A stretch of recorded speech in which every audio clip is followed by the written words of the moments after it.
Senator from Iowa is recognized. I ask the calling of the quorum be suspended. Without objection.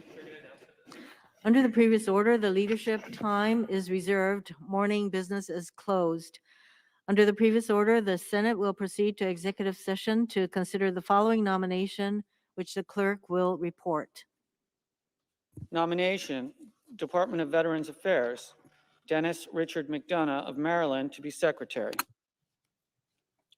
Madam President, Senator from Iowa. in his inaugural address, President Biden said his whole soul, quote unquote, was in the cause of, quote, bringing America together, uniting our people, and uniting our nation, end of quote. Very worthy things to speak, and especially in an inaugural address. He also recognized that Americans have serious disagreements. Everyone knows that our country is deeply divided politically. I know from his time in the Senate that President Biden understands that people of goodwill can have honest disagreements about policy. So he knows that unity does not mean dropping deeply held beliefs and accepting his own policy agenda. As he said, and I have two quotes here, every disagreement doesn't have to be a cause of total war, and disagreement must not lead to disunion. Real unity requires rediscovering what binds us together as Americans, even when we have strongly disagreed politically. As I have often said, our nation is unique in human history in that it was founded not on the basis of common ethnic identity or loyalty to, let's say, a monarch, but on certain enduring principles. Those principles are best articulated in simple but eloquent words of the Declaration of Independence. And you all read these regularly, I'm sure. Quote, "We hold these truths to be self-evident, that all men are created equal, that they're endowed by their Creator with certain unalienable rights. Among these are life, liberty, and the pursuit of happiness." End of quote. It is a common commitment to this ideal that has bound us together as Americans from the beginning. Our patriot forefathers concluded that these principles were worth fighting for and took up arms in an improbable quest to defeat the largest and best trained military at that particular time. This included many Black patriots who fought for American independence, a unifying fact that I believe deserves a monument on the National Mall, something that I've been working for years. Now I want to quote Margaret Thatcher. She once observed this, a fairly long quote, so bear with me. "Americans and Europeans alike sometimes forget how unique is the United States of America. No other nation has been created so swiftly and successfully. No other nation has been built upon an idea, the idea of liberty. No other nation has so successfully combined people of different races and nations within a single culture. Both the founding fathers of the United States and successive waves of immigrants to your country were determined to create a new identity, whether in flight from persecution or from poverty. The huddled masses have, with few exceptions, welcomed American values, the American way of life, and American opportunities. And America herself has bound them to her with powerful bonds of patriotism and pride. The European nations, Thatcher continues, are not and can never be like this. They are the product of history, not of philosophy. End of Thatcher's quote. This quote from a British leader is one of the best summaries that I have read about Americans' exceptionalism. The term American exceptionalism is often misunderstood, perhaps due to a quirk of the English language. Merriam-Webster's dictionary gives 3 definitions of exceptional. 1, forming an exception, like, as they give an example, rare, an exceptional number of rainy days. Or 2, better than average, superior exceptional skill is the words they expand on average. Deviating from the norm, such as having above or below average intelligence or physical disability. Many people here and abroad assume that those who talk about American exceptionalism are just using the second definition and simply asserting that the United States is better than any other country. And that is a wrong interpretation. American exceptionalism is an assertion of the plain fact that America's foundation is very different from that of most other nations. However, our foundation is increasingly under attack from both the right and the left. Both the 1619 Project and white nationalists assert that America's founding principles are a lie and that the United States was founded along ethnic lines.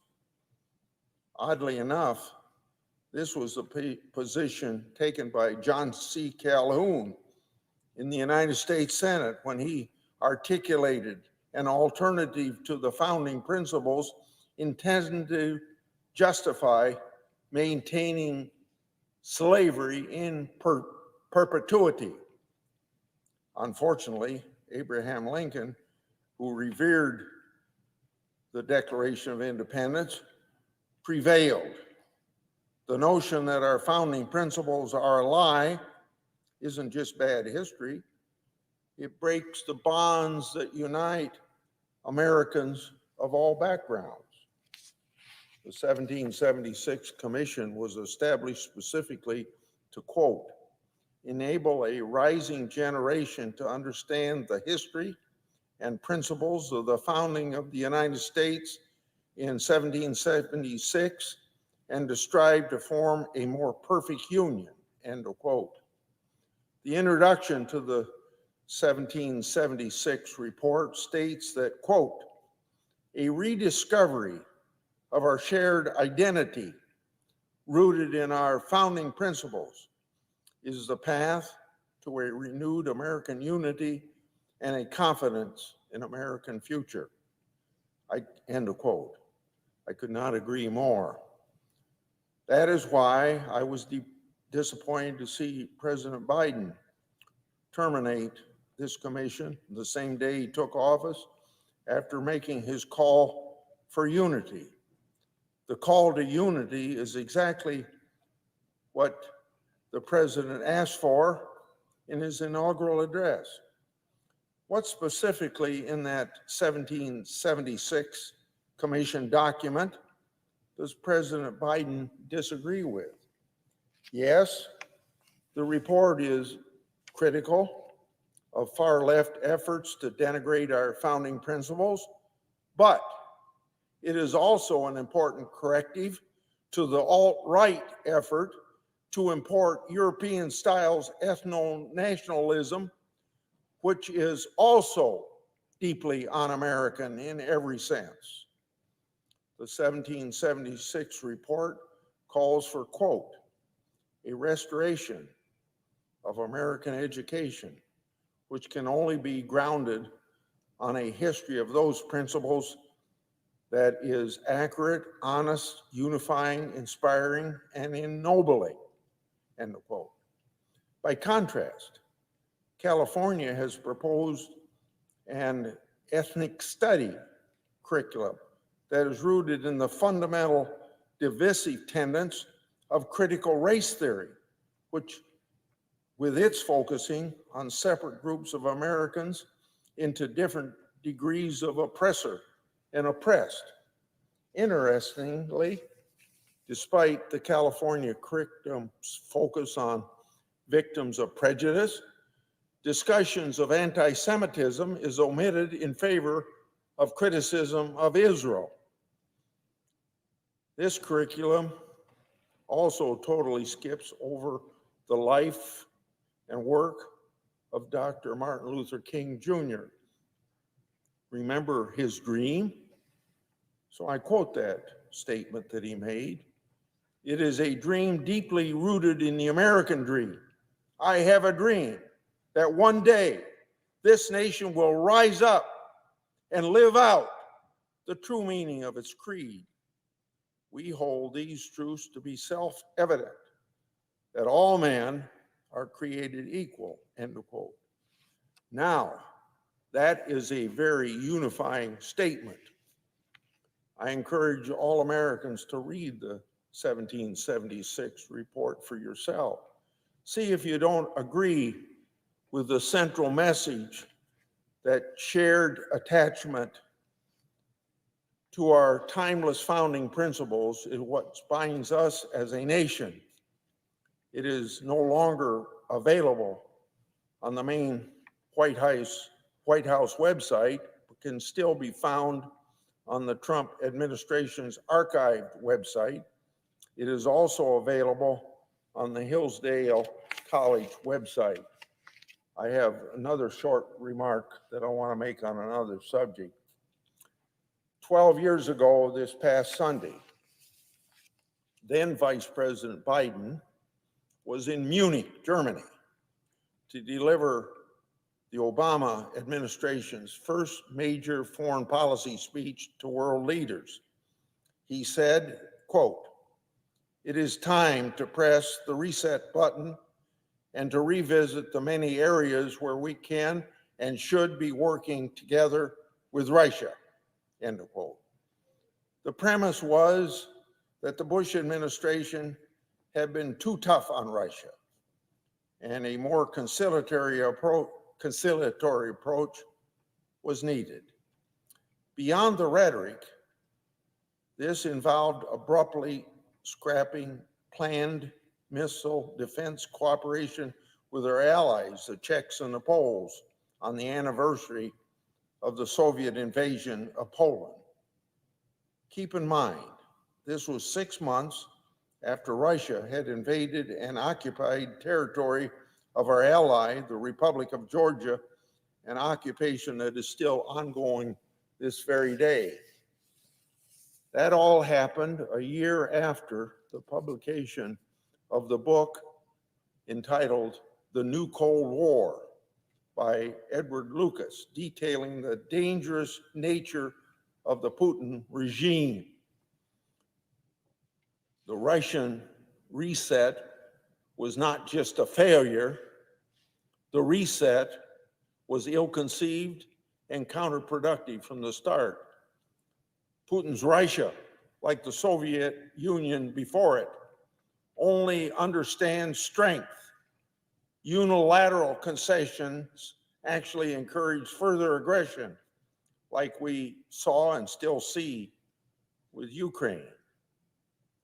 I appreciate now President Biden's more recent tough talk on Russia. I like his rhetoric better than many things that President Trump said.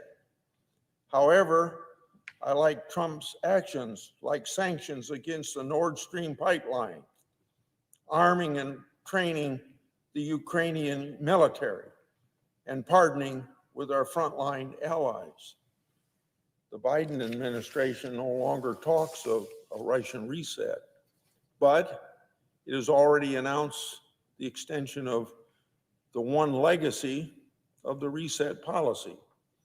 The New START treaty with Russia gutted important monitoring and verification measures that were included in the predecessor agreement. President Reagan famously quoted a Russian proverb, "Trust but verify," when he was negotiating with Mikhail Gorbachev. New START cut out the verifying part, leaving only trust. But surely, we've all learned by now that we cannot trust Vladimir Putin. He has been caught red-handed violating other arms control treaties. So, as recently happened, extending the New START treaty without trying to improve it is a missed opportunity. I hope that President Biden's future actions more closely match his words, and he scraps all vestiges of the Obama-Russian reset policy that he announced 12 years ago this weekend. I yield the floor, and I suggest the absence of the floor. The clerk will call the roll. Ms. Baldwin,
President Pro Tem.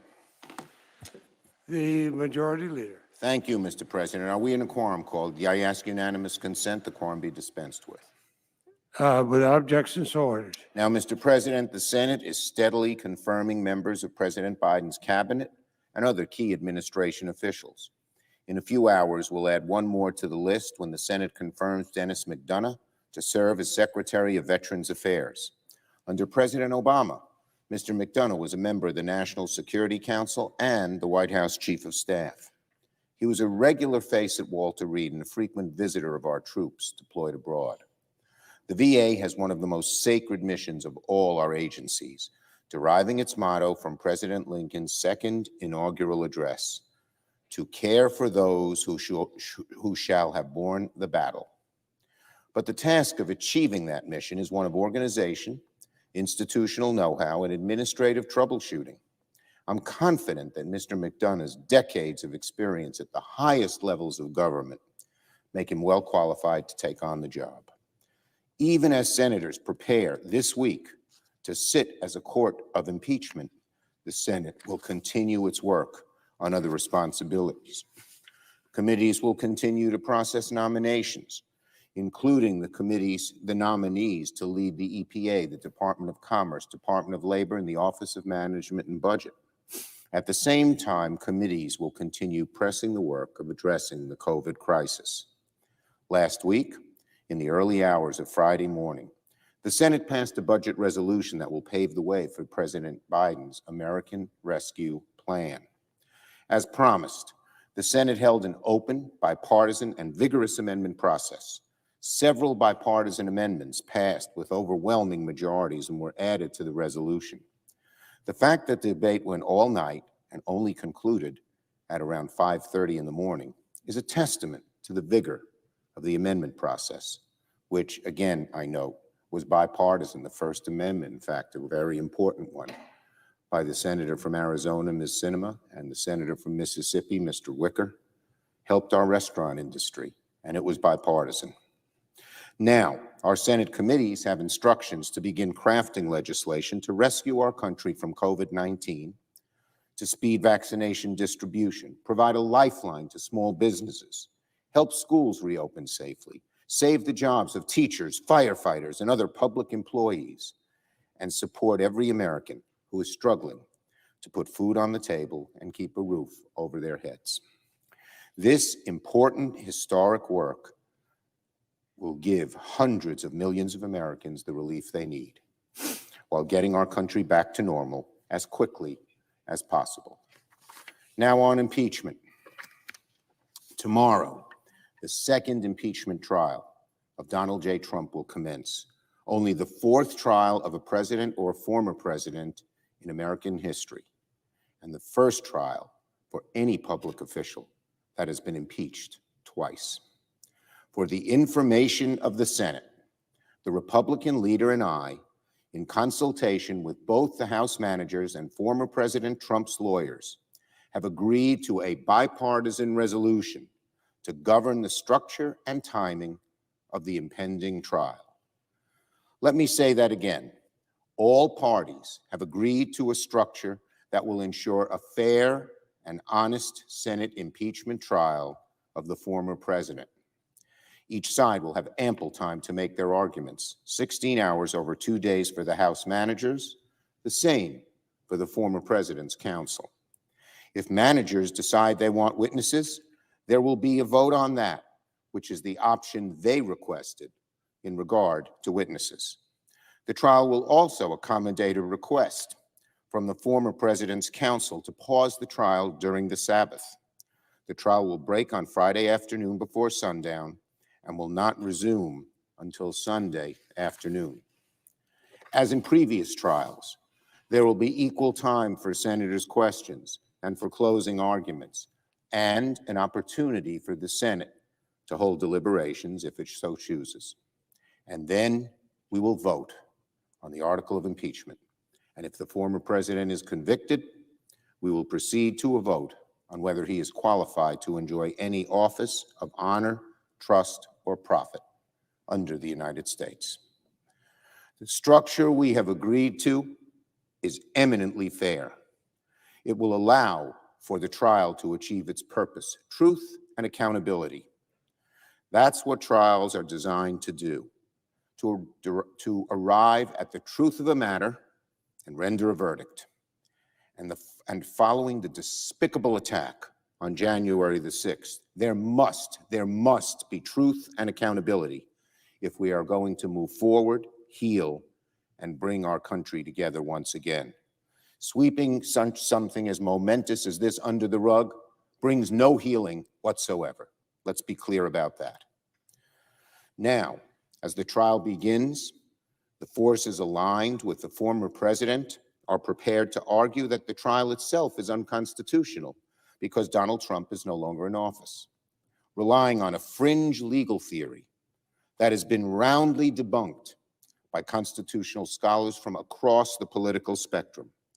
Just yesterday, another very prominent conservative Republican constitutional lawyer, Chuck Cooper, wrote in the Wall Street Journal that Republicans are dead wrong if they think an impeachment trial of a former president is unconstitutional. Here's what he wrote, quote, "Given that the Constitution permits the Senate to impose the penalty of permanent disqualification only on former office holders, it defies logic to suggest that the Senate is prohibited from trying and convicting former office holders.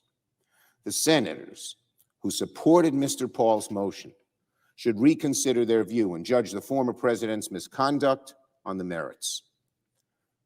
That's no liberal.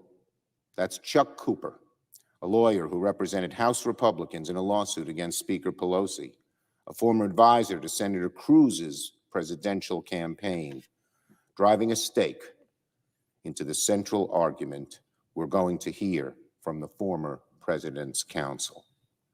Now, I understand why this fringe constitutional theory is being advanced. For the past few weeks, the political right has been searching for a safe harbor, a way to oppose the conviction of Donald Trump without passing judgment on his conduct, to avoid alienating the former president's supporters, without condoning his obviously despicable, unpatriotic, undemocratic behavior. But the truth is, no such safe harbor exists. The trial is clearly constitutional by every frame of analysis, by constitutional text, historical practice, Senate precedent, and basic common sense. A president cannot simply resign to avoid accountability for an impeachable offense, nor can they escape judgment by waiting until their final few weeks in office to betray our country. The impeachment powers assigned to the Congress by the Constitution cannot be defeated by a president who decides to run away or trashes our democracy on the way out the door. This trial will confirm that fact. The merits of the case against the former president will be presented, and the former president's counsel will mount a defense. Ultimately, senators will decide on the one true question at stake in this trial. Is Donald Trump guilty of inciting a violent mob against the United States? A mob whose purpose was to interfere with the constitutional process of counting electoral votes and ensuring a peaceful transfer of power. And if he is guilty, does someone who would commit such a high crime against their own country deserve to hold any office of honor or trust ever again? Consistent with the solemn oath we've all taken to do impartial justice according to the Constitution and laws of the United States, that is the question every senator must answer in this trial. I yield the floor.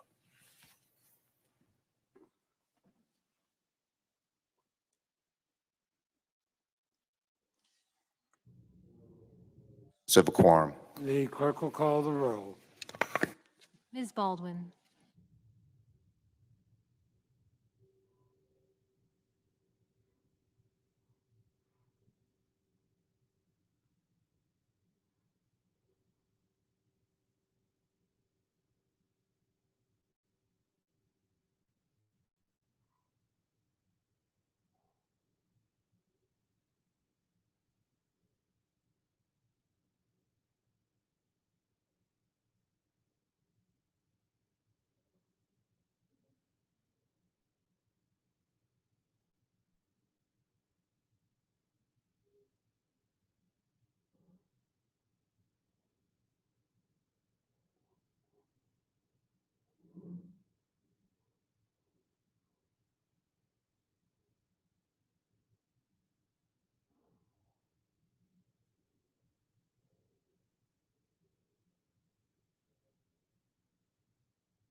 Madam President, Leader, I ask consent that further proceedings on the quorum call be dispensed with.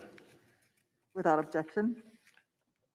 First, briefly, Madam President, I'm pleased that Leader Schumer and I were able to reach an agreement on a fair process and estimated timeline for the upcoming Senate trial.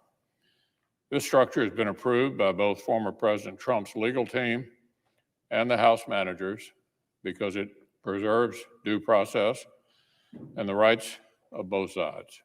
It will give senators as jurors ample time to review the case and the arguments that each side will present. On a completely different matter, on Saturday we lost a great statesman and scholar who gave more than 80 of his 100 years to his country. George Shultz's service began in the U.S. Marine Corps. From the beaches of Peleliu, he was among the Americans who helped retake the Pacific from Japan. Back home, he earned a PhD in economics. He taught at MIT and would later helm the University of Chicago's Graduate Business School. But public service beckoned, and George Shultz began a decades-long run of ping-ponging prolifically between academia and top government posts. The first of three presidents who'd benefit from his expert counsel, Dwight Eisenhower, hired him as a senior staff economist back in 1955. A decade and a half later, he was back, this time as President Nixon's Secretary of Labor, where he worked on desegregation and later as OMB director. Then at a pivotal moment for the US and world economies, George Shultz was tapped to lead the Treasury Department. He fought inflation and worked to modernize our monetary policy so American leaders could control America's destiny. After an interlude in the private sector, Secretary Shultz's country came calling again. He spent 6.5 of President Reagan's 8 years as Secretary of State. He helped steer the smart and strong foreign policy that clinched the free world's victory over the Soviet Union. But even as the Reagan administration nudged communism into a box canyon, this top diplomat's master touch was vital in making sure that tensions did not rise too high. As amazing as it sounds, this impressive resume doesn't fully explain George Shultz's incredible reputation. It wasn't just all he did, it was how he did it. He led with thoughtfulness, fairness, and above all, integrity. He lived by the maximum he shared in his centennial reflection just a few weeks ago. Here's what he said: "Trust is the coin of the realm." His honesty and thoughtfulness won wide admiration that transcended politics. He won the trust of career diplomats and State Department staff, including those who did not naturally lean to the Reagan right. Famously, when new ambassadors met with him on their way abroad, the secretary would spin a globe and ask them to point out their country. The unlucky ones who fell for the trap and pointed to their foreign destination were swiftly corrected. "No," he said, "your country is always America." At the McConnell Center at the University of Louisville, we host a distinguished speaker series. George Shultz honored us as the very first ever distinguished speaker back in 1993. And he kept right on writing and speaking and mentoring young people up until just a few weeks ago. America was his country, all right. He loved it deeply and served it always. The Senate's prayers are with the Shultz family and all their friends and colleagues he leaves behind. A truly remarkable life. In 2020, a Republican Senate and a Republican administration led 5 historic pandemic rescue packages on a completely bipartisan basis. We marshaled the largest federal response to any crisis since World War II, about $4 trillion across 5 bills, all of it completely bipartisan.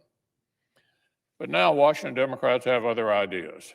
Even though we are still pushing out $900 billion in relief that Congress passed less than 2 months ago, Even though a group of Senate Republicans met with President Biden to discuss bipartisan avenues for hundreds of billions of dollars more, Washington Democrats have decided they want to go it alone. It was last March, remember, when a senior House Democrat called this disaster, quote, a tremendous opportunity to restructure things to fit our vision. Americans are suffering, but their side seems to see an opportunity to ram through ideological change. That's the impulse behind Democrats' latest $1.9 trillion proposal. Their plan for more massive borrowing puts left-wing myths ahead of scientific evidence and the nation's urgent needs. While the Biden administration's own scientists say schools could reopen safely right now with smart and simple precautions, their proposal buys into the myth from big labor that schools should stay shut a whole lot longer. While Republicans want to save as many jobs as possible, Washington Democrats are backing Senator Sanders' demand to move to double the minimum wage. The Congressional Budget Office says this would kill 1.4 million American jobs. Nonpartisan experts say it would send more people to the unemployment line than it would lift out of poverty. But remember, this is all about liberal dreams, not urgent needs. Some Democrats even want to break Senate rules to jam this through. Last week, the Senate had a 14-hour voting marathon on amendments to the phony partisan budget that Democrats jammed through as a procedural first step. We got senators on record on a host of questions that matter to American families. Sadly, Democrats blocked our efforts to say that at the very least, school districts where teachers have been vaccinated certainly need to reopen, to press states to accurately report nursing home deaths, to protect the free exercise of religion, and several more. Other amendments divided Democrats and were adopted. For example, over some Democrats' objection, the Senate said illegal immigrants should not receive stimulus checks, that the Keystone XL pipeline should not be canceled, and that our government should not declare war on fracking. But amazingly enough, at the end of the night, the very same Senate Democrats who sought to appear moderate by supporting these three things turned around and voted in lockstep to strip them all out again. Our colleagues who said they supported these changes voted to strip them right back out at the end of the evening. That's about as Washington, D.C. as it gets. For the sake of America's kids, America's jobs, America's health, Democrats should put the political games aside and resume the same kinds of bipartisan talks they demanded constantly all of last year. American families deserve a process and a bill that puts their actual needs at the center. Now, Madam President, on one final matter. Over the weekend, hundreds of thousands of protesters stood up across Burma in defiance of the military coup. For a week now, the military has detained hundreds of civil society leaders and Democratic elected officials, some on mysterious or obviously specious charges, and others without any charge at all. Their actions were illegitimate right from the start. And the treatment of these political prisoners is showing the world of the military regime's disdain for the rule of law. In the face of this tyranny and with the memory of how brutally the military has dealt with protesters in the past, the public unity of so many of Burma's people is a powerful display of courage. In far-flung cities and towns, members of the country's diverse ethnic groups, from the Burman majority to the Shan and Rohingya minorities, have rallied around the democratically elected government. They are demanding justice and an end to military rule. I've been encouraged over the past week by the diplomatic efforts undertaken by the administration to demonstrate the United States' condemnation of the military's flagrant assault on political rights. Today, it's time to follow up with meaningful costs on those who aid and abet the suffocation of Burmese democracy. The people of Burma in the streets today are putting their lives on the line. As one protester told the New York Times over the weekend, I don't care if they shoot, because under the military, our lives will be dead anyway. Today, these protesters are joining in the same refrain heard repeatedly in places like Hong Kong, where democratic progress is too often met with jackboots. They're standing up for basic freedoms, and they're paying close attention to who will stand with them.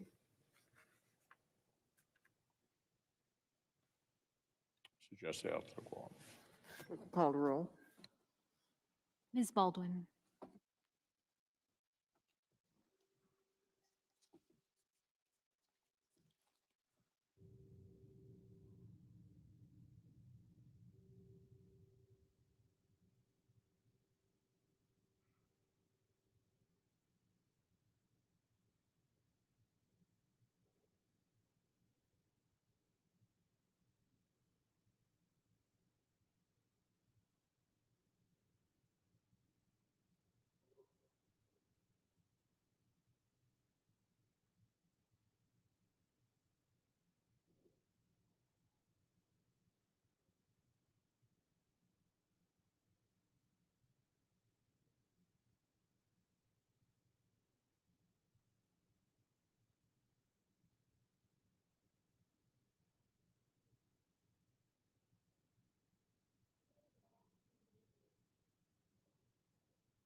Madam President, The senator from Nebraska, I ask that the quorum call be vitiated, please.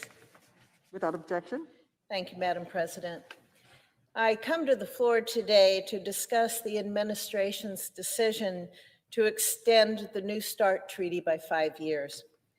Supporters hailed the move, with the New York Times reporting that the president's decision, quote, avoided a renewed arms race, end quote. Meanwhile, critics who believed the question of extension had given the United States leverage to extract concessions from Russia, as well as China, described the move as a wasted opportunity and a giveaway to Putin. As the last bilateral arms control agreement between the United States and Russia, perhaps it shouldn't be surprising that the debate over extending New START took on outsized importance, with parties on both sides seeing it as the vehicle to accomplish all of their goals. Now, with the extension decided, it comes with an opportunity to regain our perspective and consider the way forward.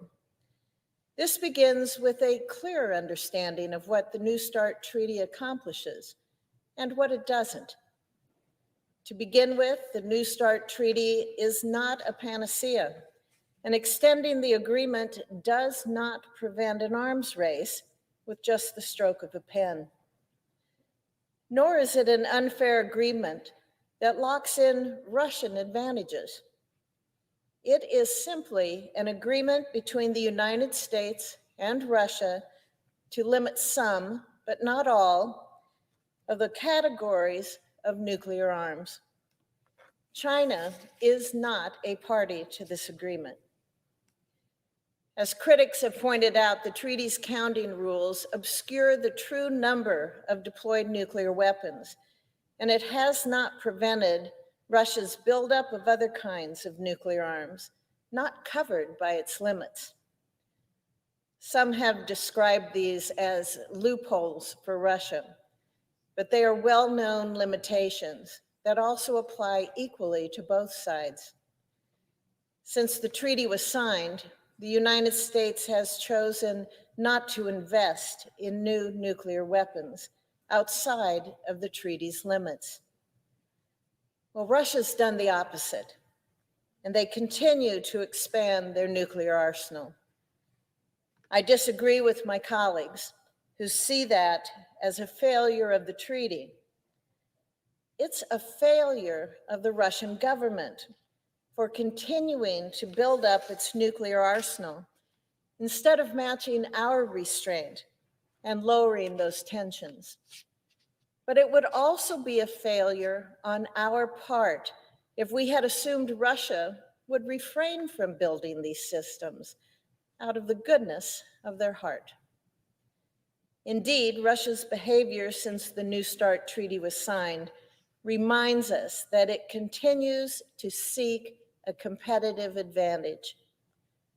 And in order to achieve its goals, it will go around the limits, as it has done with the New START treaty, or it'll go straight through them, as it did with the INF treaty. So Russia's nuclear capabilities continue to expand, as does China's buildup of nuclear arms.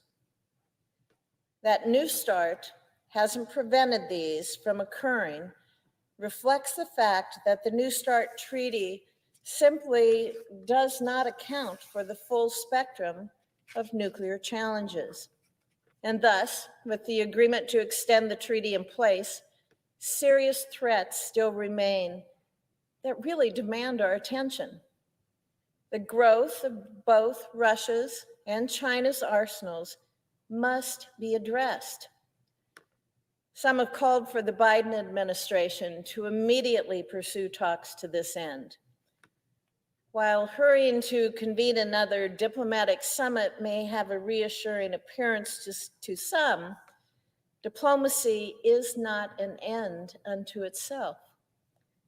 It is a means to an end.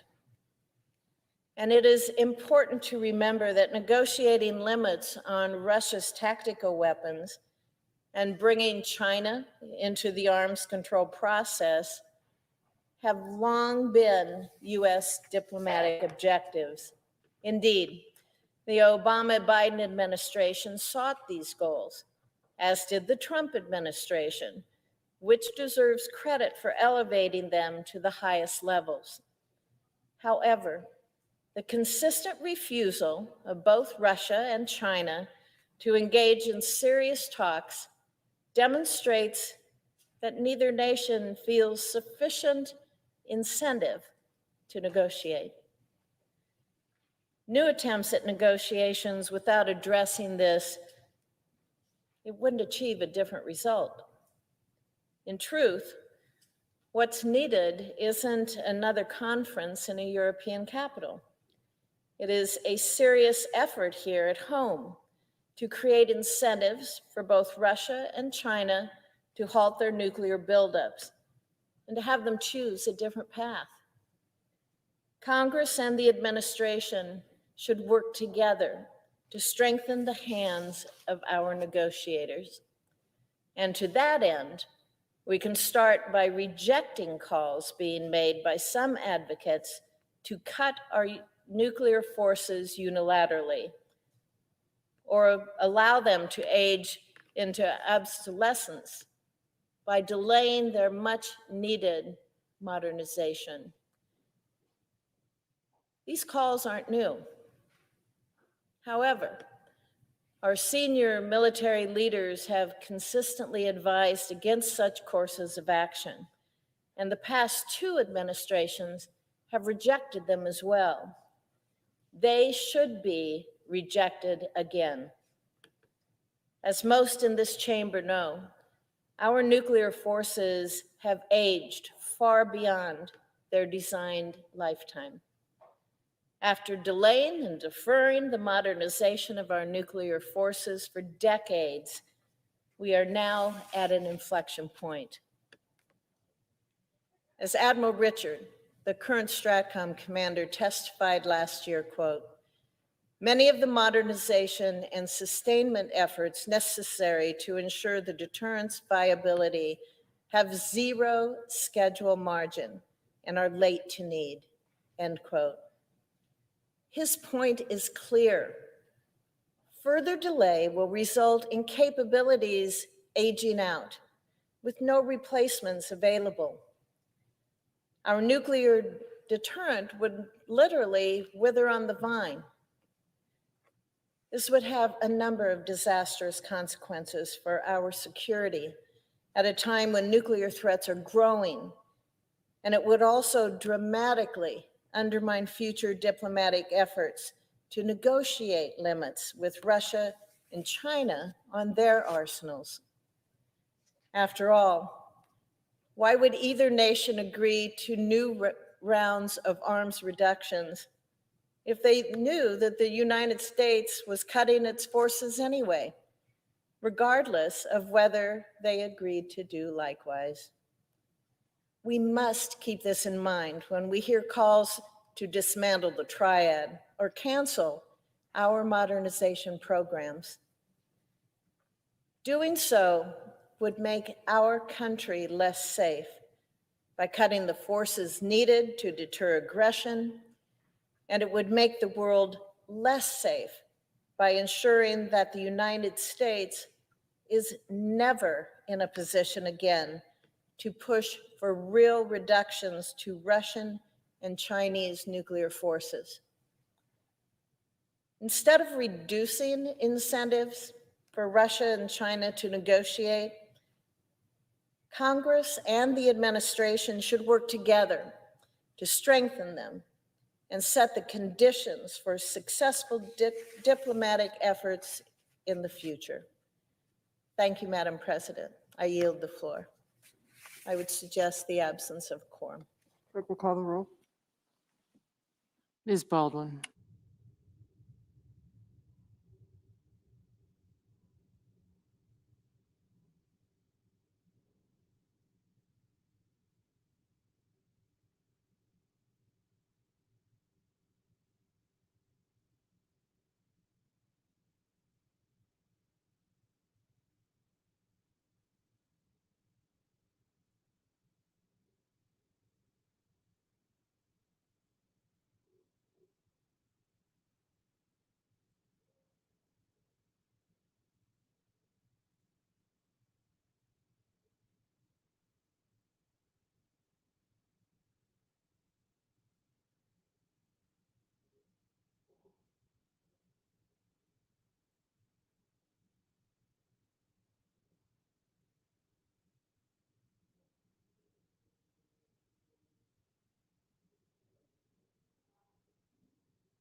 Madam President, Senator from Minnesota.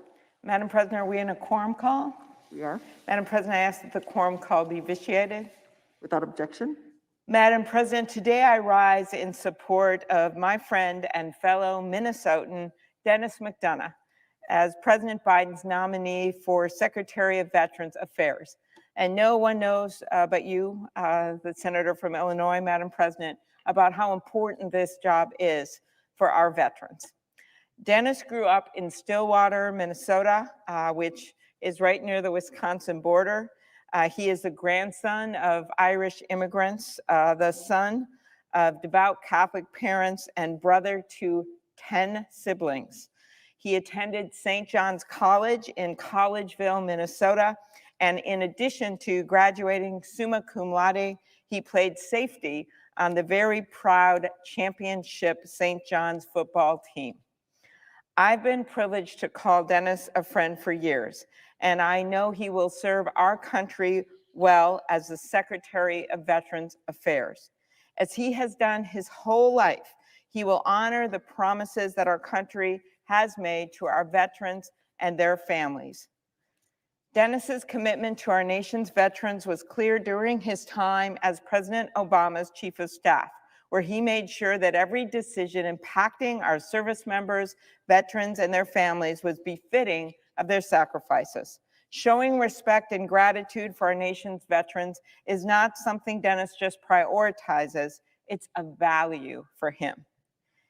As we know from his time as President Obama's Chief of Staff, he is an adept manager who understands how to tackle complex challenges throughout our government, which will be vital for the next secretary. As we also know, the VA is facing a number of challenges, from helping veterans to stay safe during the pandemic to improving the quality of care for veterans around the country. These are not simple problems, and these are not simple challenges, and they will require, as you have shown, Madam President, true leadership and vision, which have been, again, the hallmark of Denis's time in public service.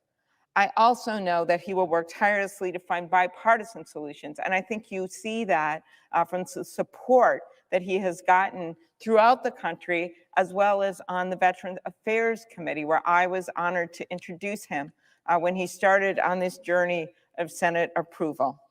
And it has never been more important than ever to unite our country and get that kind of support.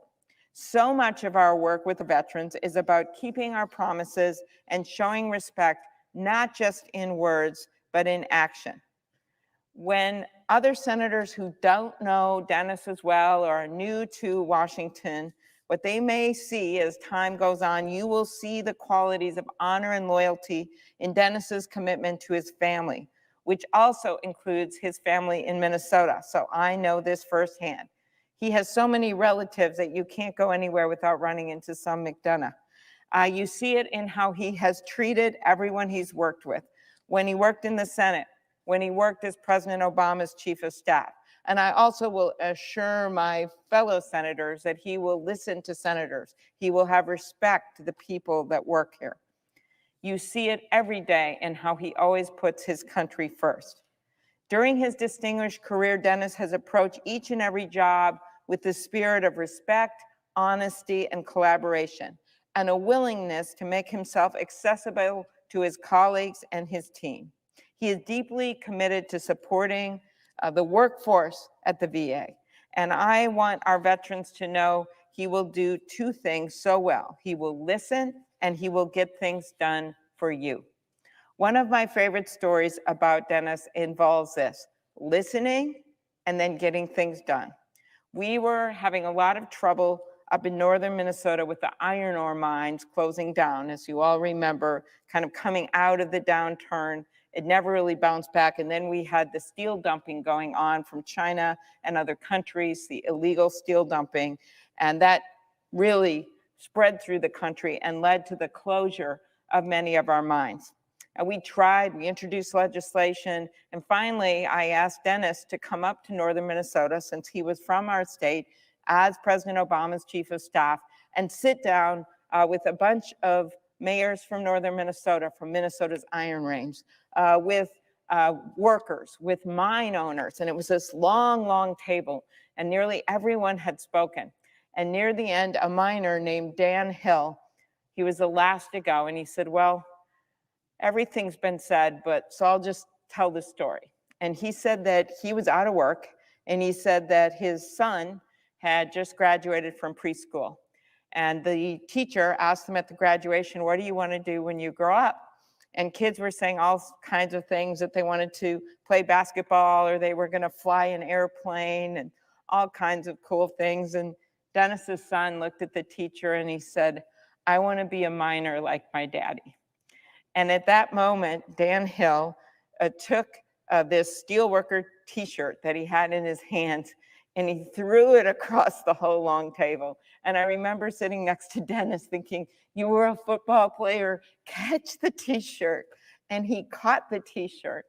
And Dan Hill says, Mr. McDonough, make it come true, make it come true. So Dennis listened, but then he acted.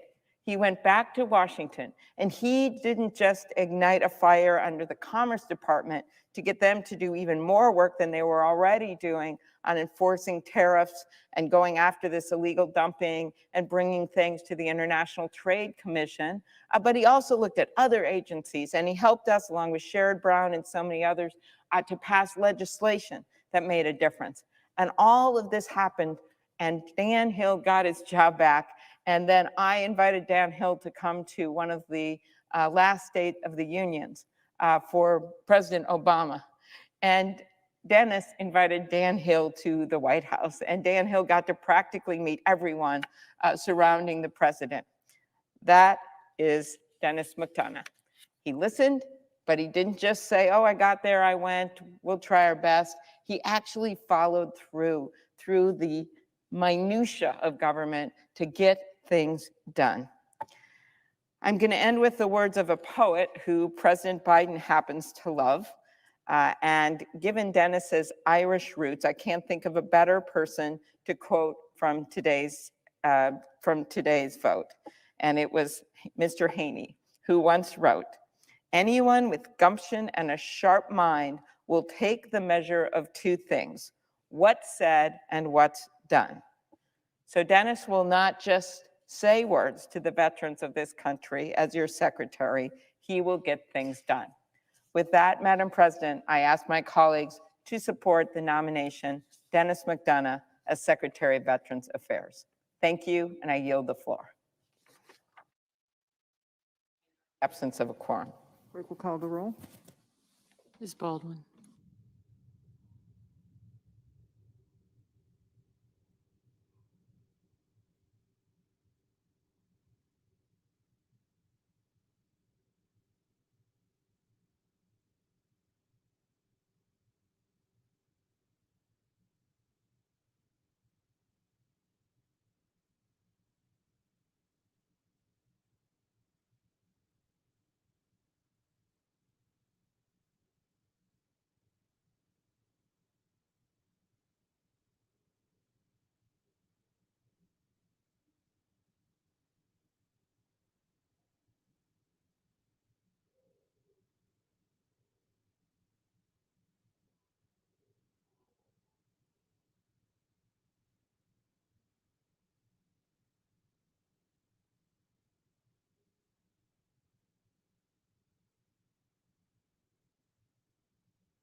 President, Senator from South Dakota.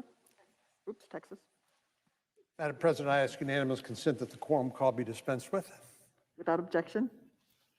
Madam President, it's been more than a month since a violent mob stormed this building and attempted to disrupt the congressional certification of presidential electors, the vote of those electors. Rather than a peaceful transition of power, some of the mob turned their grievances into violent action. But again, that's the problem with mobs. No matter what the intentions were of those who were simply exercising their rights to free speech and free assembly, mobs invariably degenerate into the lowest common denominator. That element of the mob assaulted police officers, destroyed property, and trespassed in the halls of the United States Capitol. Some roamed these halls in search of members of Congress against whom they actually threatened harm. And if not for the heroism of the men and women of the Capitol Police, the human cost would have likely been higher. The criminal acts of the mob were disgraceful and indefensible. Regardless of party or politics, there should be no disagreement on that most basic point. The people making up this mob came to Washington with the idea that the results of the 2020 election were not final. President Trump fed that fantasy by repeatedly claiming the election was stolen, even after he had exhausted all of his legal remedies in dozens and dozens of lawsuits. The president's actions were reckless. He should have known better than to stoke a flame he could not and did not control. But the events of January the 6th are only part of the story, and it is the congressional response, including impeachment, that I now want to talk about. Simply put, the snap impeachment raises serious questions about fundamental fairness, due process, or more accurately, a lack thereof. Unlike previous impeachments, there was no formal inquiry, no investigation, no hearings, no witnesses, no cross-examination, no nothing. We know impeachment is not like a traditional judicial proceeding. It's not a court of law, but it does make common sense, and I think this was the direction we gave the House during the last impeachment trial, that it's the House's obligation to investigate, develop the evidence, and then charge, not the other way around. Historically, this has been true for impeachment proceedings. Each time the House has conducted a full-scale investigation before a vote on the articles of impeachment.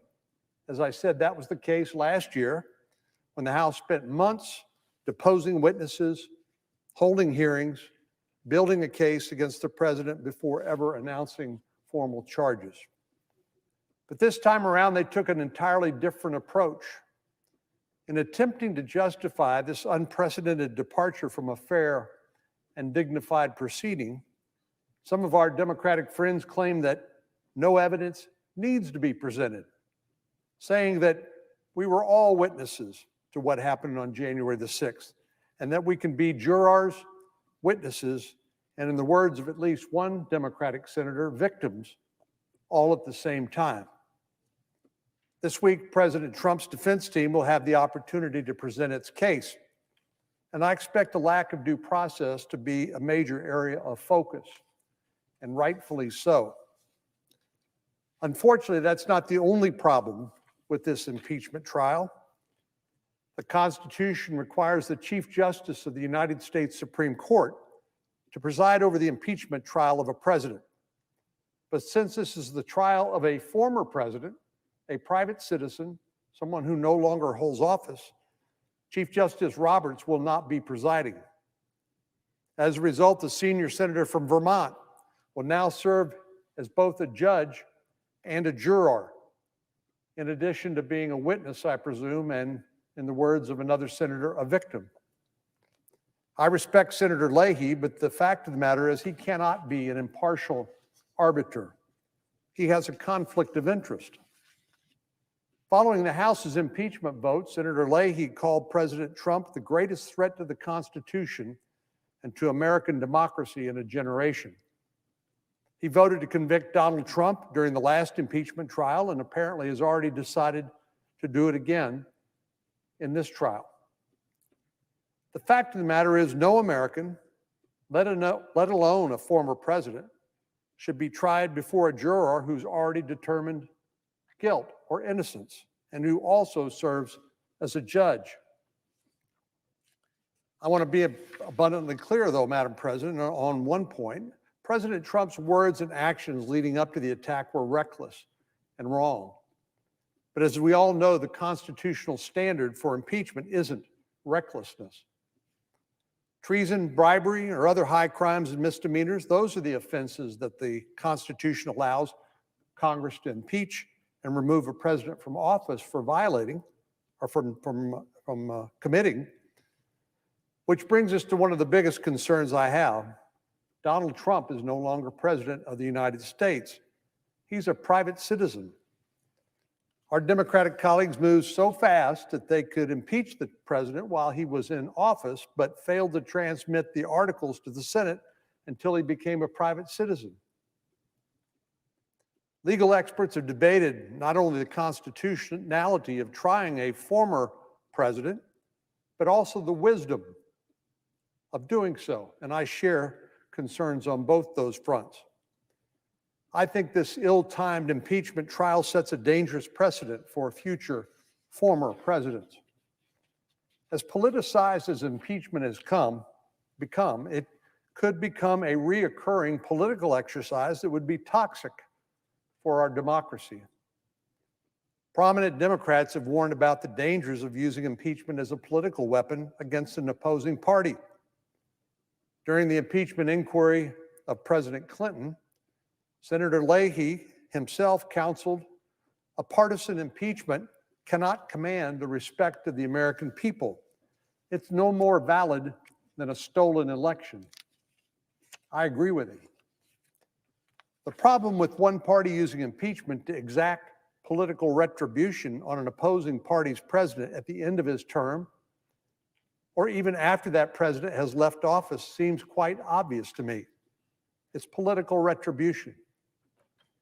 Depending on which party controls Congress and which occupies the White House, this could turn into a regular blemish on our democracy.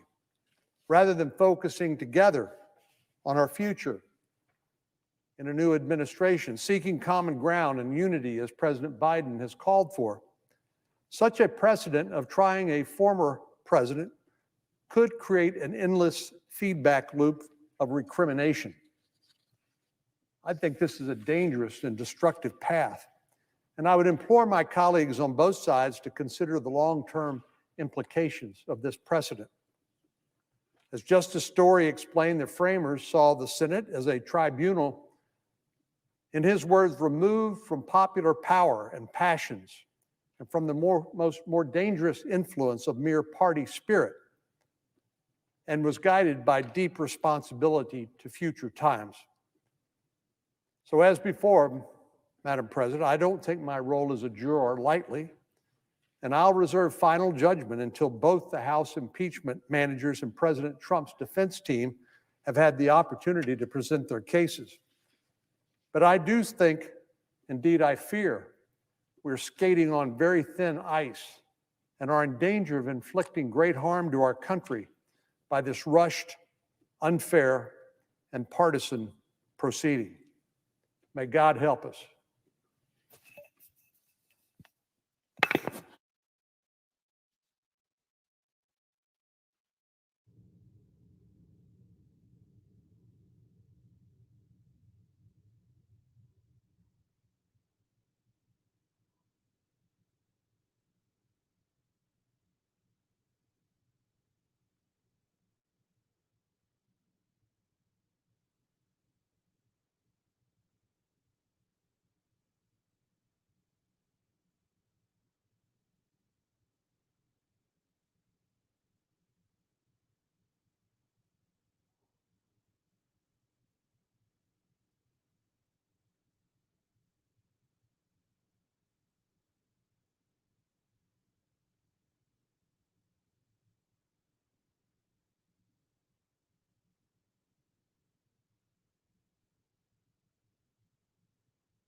Senator from Tennessee.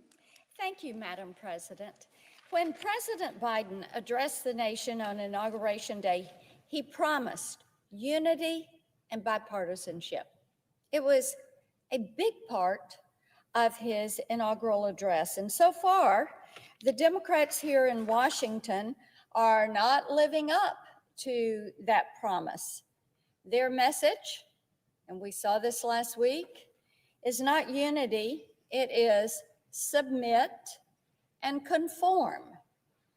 On his very first day in office, President Biden rubber-stamped 17 separate executive orders. Since then, he has approved so many changes that a lot of Tennesseans can barely keep track of the orders and memos and directives that are flying out of the Oval Office. It's safe to say the only benchmark they have to work with is the number of lost jobs we'll see as a result of all of this paper and pen governance and paperwork. Jobs gone, stroke of a pen. Madam President, the American people are very unsettled by this. I'm hearing it from Democrats, independents, Republicans, libertarians. Last week, I came to the floor and I spoke in detail about how this lack of clarity about the future has made many Tennesseans fearful of the impending changes to our national security policy. They are very unsettled. So many of our veterans in Tennessee have talked with me about this. They don't like all this soft talk when it comes to talking about China and Russia and Iran and North Korea.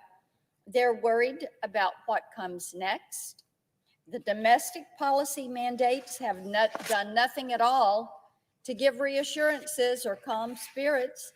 Last week, the Senate Democrats put forth a budget proposal that treats struggling communities like hypotheticals that could work with theoretical changes, all created for a graduate level economics exam. They're not dealing with real problems in real life. For about 15 hours, Madam President, we debated and voted on a fraction of the almost 900 amendments filed in an attempt to do some damage control to that budget resolution. But when Friday morning came and went, all the Democrats had to offer was a glaringly partisan resolution that blatantly contradicted President Biden's stated commitment to unity and bipartisanship. And you know what? In a perfect world, the solutions the Democrats have come up with just might work. But we do not live in a perfect world. We live in a fallen world. This country is not created in the image of the Democratic Party. To anyone who has ever managed a small business budget, what my colleagues on the other side of the aisle are trying to do just does not make good common sense. One of the top issues I hear about from people back home in Tennessee is this proposal they have for a $15 an hour minimum wage.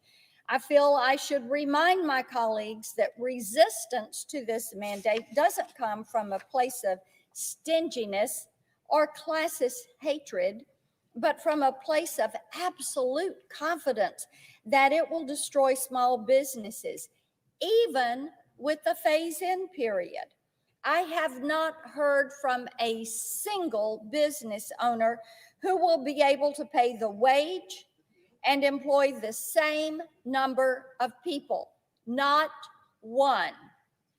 They'll have to let staff go. A report by the Congressional Budget Office released just today echoes and confirms their concerns. By 2025, the Democrats' proposal will cut jobs for 1.4 million workers. At a time, Madam President, when workers are struggling to get back to work. So much for job creation, and we all know the best economic stimulus is a job. Just 6 weeks ago, Congress passed a $900 billion COVID relief package. Very little of that money has been spent, and yet Democrats and the White House continue to demand trillions, that's right, trillions, in overbroad spending that targets no specific problem and has no actual bipartisan support. If that's not bad enough, billions of dollars from last year's bipartisan relief packages, all 5 of them, also remain unobligated. So we're $3.6 trillion in spending. And they're wanting another $1.9 trillion with little idea of the effect that remaining unobligated funding will have on the economy. But still, the data shows that what has been spent already has made a difference and will continue to do so. Relief should be timely. It should be targeted. It should be temporary. Those that need the help should get the help. But we do not need overbroad spending. The Congressional Budget Office released another report just over a week ago showing that if we leave the laws governing how we tax and spend alone, leave them alone on the books, in force, the GDP will continue to rise and the economy will get back to its pre-pandemic health without Congress authorizing one more penny in relief spending. So, the American people want to know why. Why are the Democrats claiming that the only solution to our present crisis is to spend as much as possible, as quickly as possible, without considering which sectors of the economy actually need the help, which families need help, which individuals need help? What we do know is what we saw in 2009 and 10 and 11 and 12 and 13 and 14 and 15 is that if you get in here and overspend without targeting, without direction, you slow the recovery. We know that. We watched it. We lived through it. They're going to need a better answer than because we say so, because this is what we're going to do, because the people understand that the federal deficit was historically large even before the pandemic. They know how debt works and that a big deficit means more of that federal debt. They also know that who holds that debt matters, and that we're beholden right now to China, to OPEC, for trillions of dollars in that debt. Scale that down for a minute. When that same thing happens to one of these small businesses, when they max their credit line, if they fall behind in their payroll, they can't plan for the future, they can't plan for emergencies, and they can't invest in their own success. The same concepts apply to the federal budget. You cannot tax and spend your way to prosperity. You have to have economic growth. So I ask my colleagues, why are you making decisions that are going to slow the recovery and slow the economic growth? The Democrats' approach to planning for the future might sound good in theory. It might sound good in hypotheticals, but real life economics, it's not it. Future pandemics are not. The need to innovate and stay competitive in the warfighting domain is not. Those are real life issues. The Democrats have been so aggressive this past couple of weeks, and President Biden, in taking out the eraser and trying to erase 4 years of productive policy that benefited millions of Americans. And the people are starting to wonder what else they're going to throw away in favor of a very autocratic, authoritarian, empty vision for our nation. I yield the floor. Senator from Montana. Thank you, Madam President. Madam President, I have one request for a committee to meet during today's session of the Senate. It has approval of the majority and minority leaders. Duly noted. Madam President, I would ask unanimous consent that before I be able to finish my remarks before the vote. Without objection. Thank you, Madam President. I rise today in support of Denis McDonough. Denis is President Biden's choice to lead the Department of Veterans Affairs. Though there is a great political divide in our nation, I believe that veterans across the country and members on both sides of the aisle are united by a very basic expectation that the next VA secretary be an individual of honesty, integrity, and vision. This individual must listen to veterans and put their well-being above all else. Denis McDonough has demonstrated that he is unequivocally the man for this job. And to be clear, this is not an easy job, but Denis is used to making tough calls. He has shown an exemplary commitment to public service and a strong willingness to do right by those who've worn the uniform and sacrificed on behalf of our liberties. As White House Chief of Staff, he quickly earned a reputation for getting the job done, working across federal agencies and finding common ground.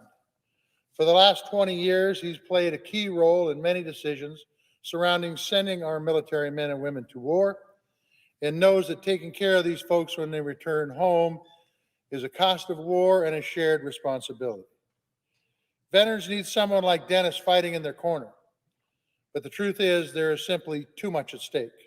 With more than 400,000 Americans dying from COVID-19 in less than a year, the VA Secretary's top responsibility will be ensuring that the department has everything it needs, from vaccines to personal protective equipment to additional health care and supportive services to care for veterans and protect the VA's employees.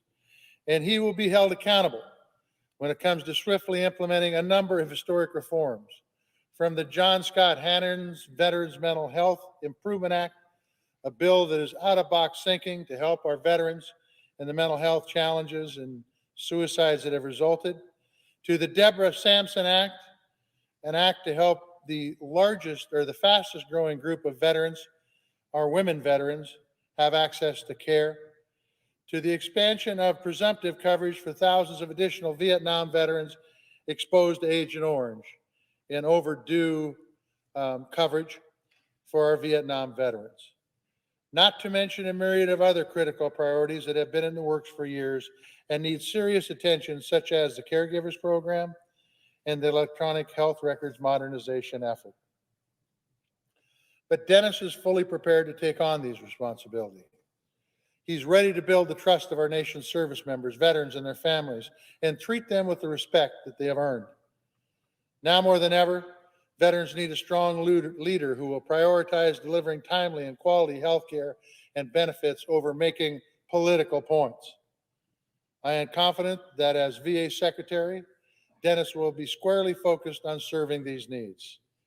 I ask my colleagues to join me today in confirming him to this role, where I have no doubt that he will be successful. Our nation's veterans are counting on us. Now, unfortunately, my friend and colleague, ranking member of the Senate Veterans Affairs Committee, Jerry Moran, couldn't make it back in time for this nomination due to bad weather and flight delays. But he was planning on voting to advance this nomination today because he believes Denis McDonough is someone who shares his commitment to taking care of our veterans. I have Jerry's statement here. I would ask unanimous consent that it would be added to the record. Without objection. With that, Madam Chair, I yield and suggest the absence of a quorum. No?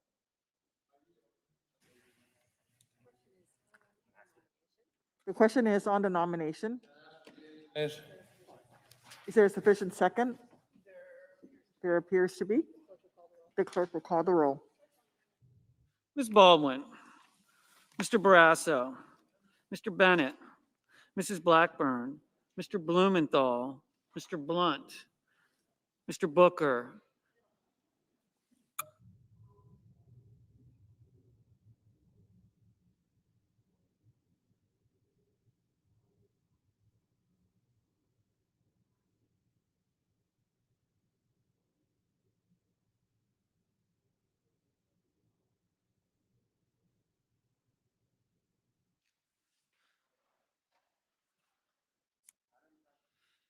Mr. Booker, Mr. Bozeman, Mr. Braun, Mr. Brown, Mr. Burr, Ms. Cantwell, Mrs. Capito, Mr. Carden, Mr. Carper, Mr. Casey,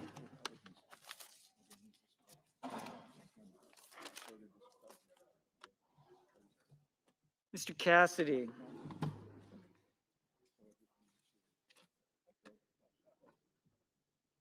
Ms. Collins, Mr. Coons, Mr. Cornyn, Ms. Cortez Masto, Mr. Cotton, Mr. Kramer, Mr. Crapo, Mr. Cruz, Mr. Daines, Ms. Duckworth, Mr. Durbin, Ms. Ernst, Mrs. Feinstein, Mrs. Fisher, Mrs. Gillibrand, Mr. Graham, Mr. Grassley, Mr. Haggerty, Ms. Hassan, Mr. Hawley, Mr. Heinrich, Mr. Hickenlooper, Ms. Hirono, Mr. Hoven, Mrs. Hyde-Smith, Mr. Inhofe,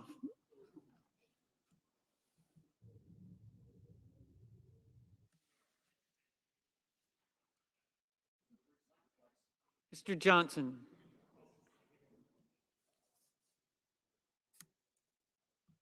Mr. Kane, Mr. Kelly, Mr. Kennedy, Mr. King, Ms. Klobuchar,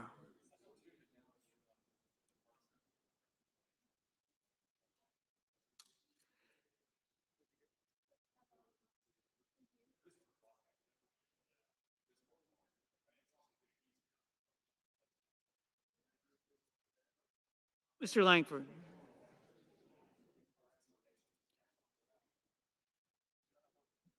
Mr. Leahy, Mr. Lee, Mr. Lujan,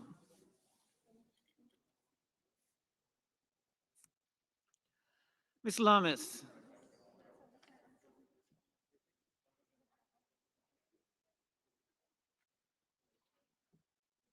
Mr. Manchin, Mr. Markey, Mr. Marshall,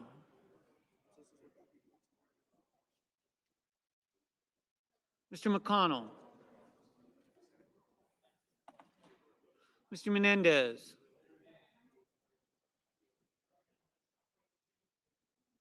Mr. Merkley,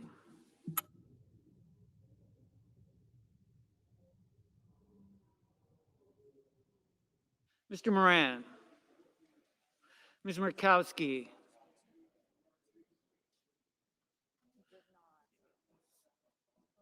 Mr. Murphy,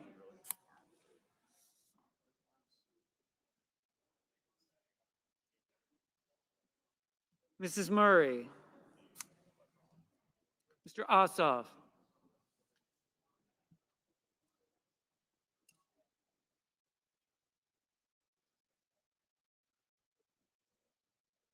Mr. Padilla,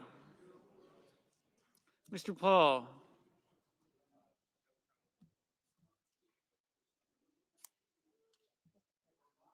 Mr. Peters, Mr. Portman, Mr. Reed, Mr. Risch, Mr. Romney,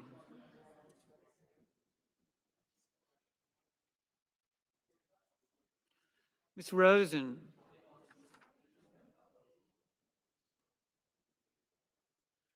Mr. Rounds,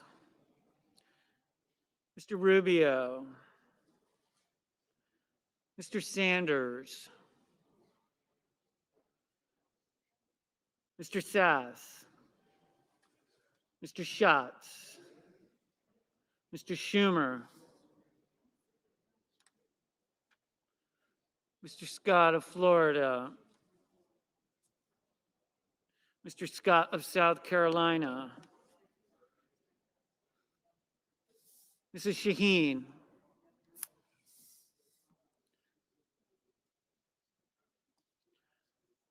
Mr. Shelby, Ms. Sinema, Ms. Smith,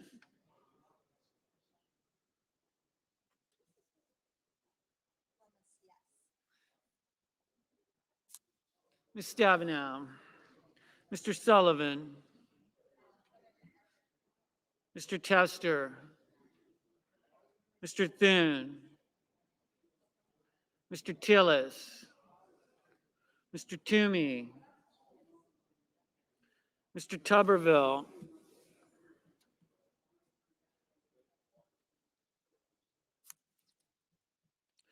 Mr. Van Hollen, Mr. Warner, Mr. Warnock, Ms. Warren, Mr. Whitehouse, Mr. Wicker, Mr. Wyden, Mr. Young.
Senators voting in the affirmative: Baldwin, Blackburn, Cantwell, Carper, Coons, Kramer, Crapo, Duckworth, Feinstein, Hassan, Leahy, Lummis, Murray, Peters, Reed, Sanders, Sinema, Smith, Tester, Whitehouse. Senators voting in the negative: Cotton, Hawley, Marshall.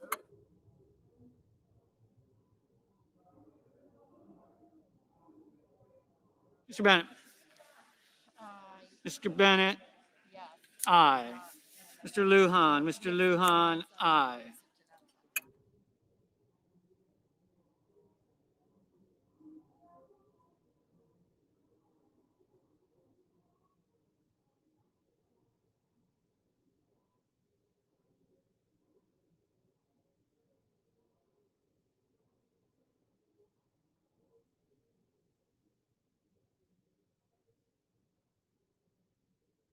Mr. Tuberville. Mr. Tuberville. Aye. Mrs. Gillibrand. Mrs. Gillibrand. Aye. Mr. Sass. Mr. Sass. Aye.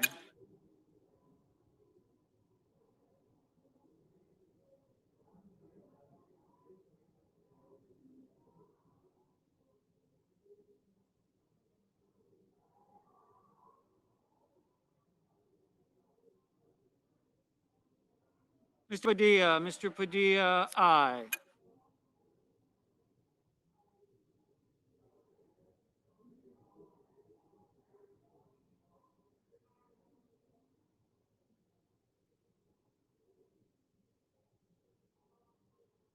Ms. Hirono. Ms. Hirono. Aye.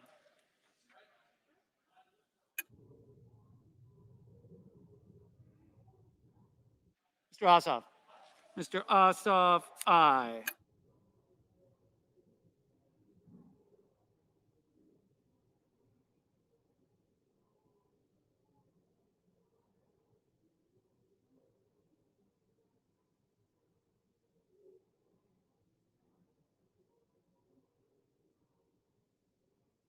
Ms. Collins. Ms. Collins. Aye.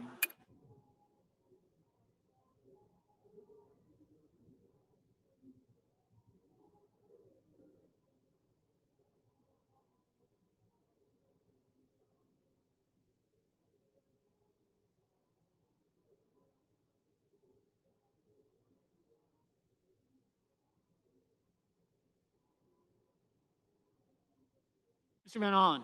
Mr. Van Hollen. Aye. Mr. Rounds. Mr. Rounds. Aye.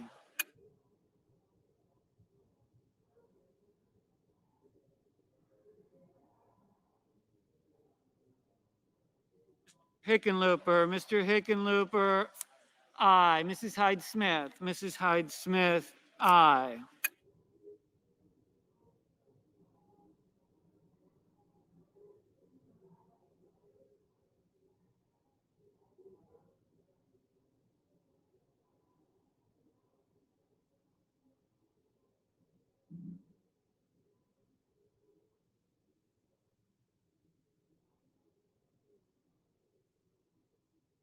Ms. Cortez Masto. Ms. Cortez Masto. Aye.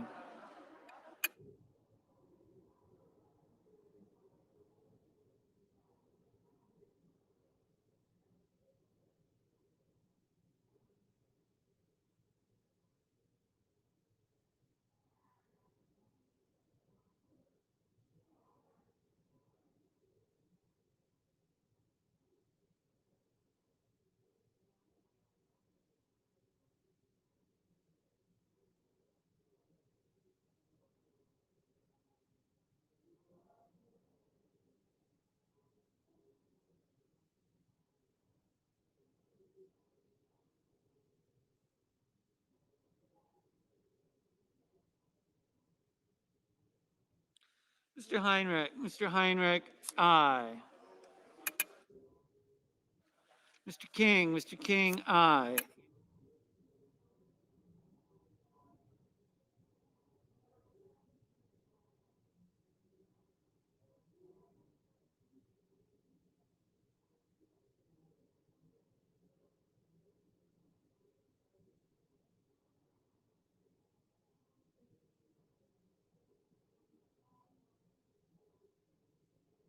Mr. Scott of South Carolina, aye.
Mr. Casey, aye.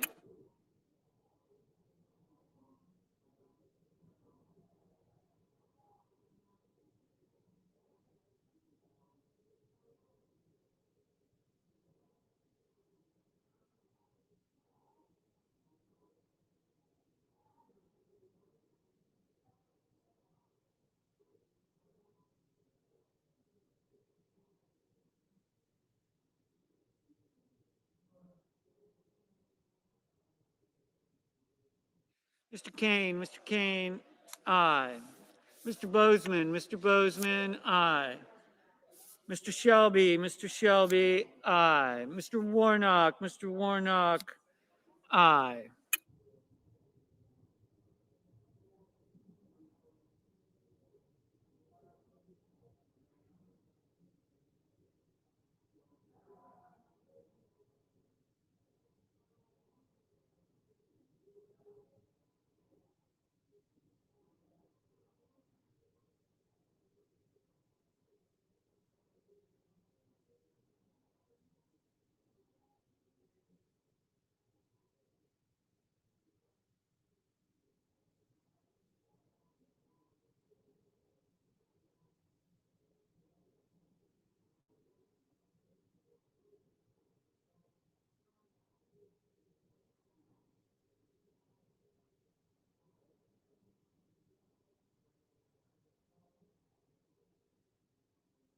Mrs. Shaheen, aye. Mr. Romney, aye.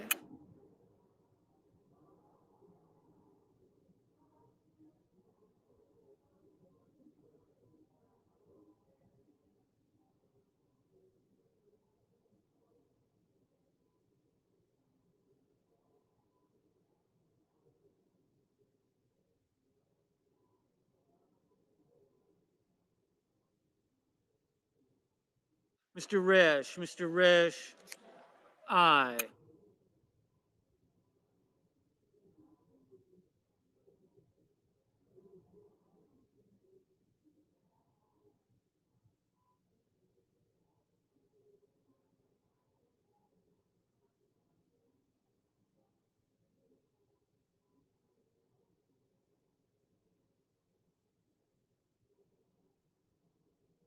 Mr. Schumer, aye. Mr. Leahy, aye. Mr. Wyden, aye.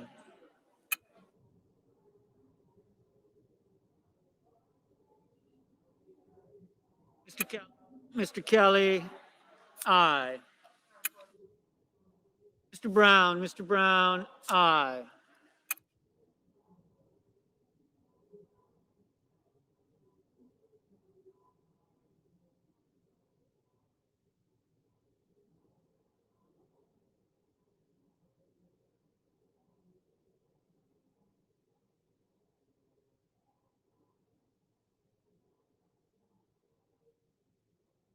Mr. Durbin, aye. Mr. Cardin, aye.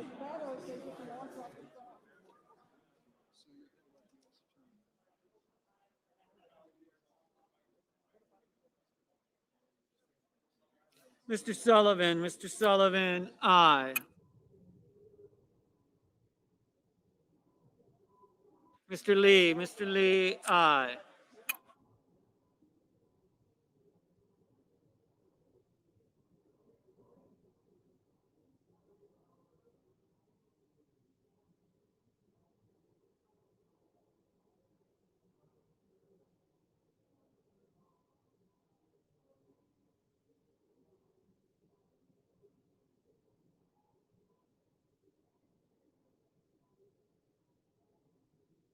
Mr. Hoven, aye.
Mr. Menendez, aye.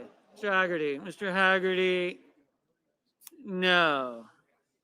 Mr. Langford, aye. Ms. Rosen, aye.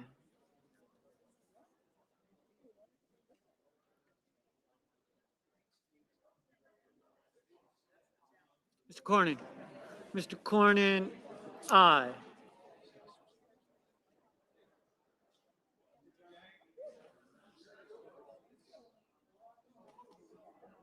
Mr. Merkley, aye. Mr. Booker, aye.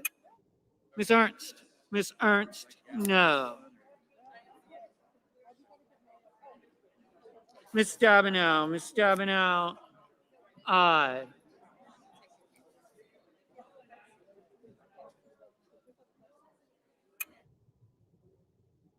Mr. Wicker, aye.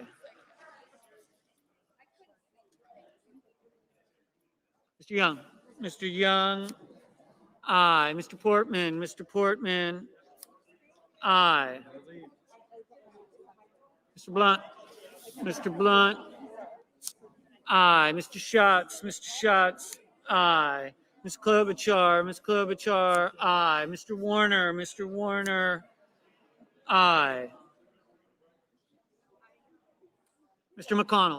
McConnell, aye. Mrs. Capito, aye. Mrs. Fisher, aye. Mr. Grassley, aye. Mr. Scott of Florida, no.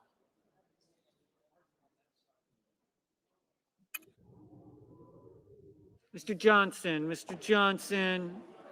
aye. Mr. Braun,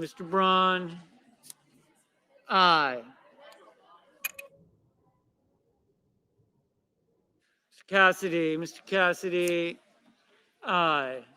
Ms. Murkowski, aye.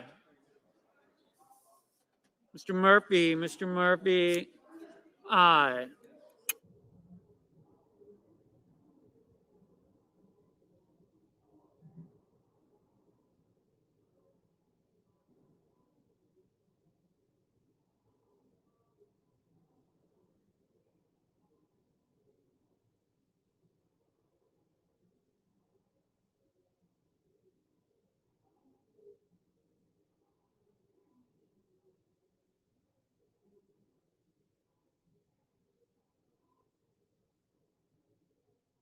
Mr.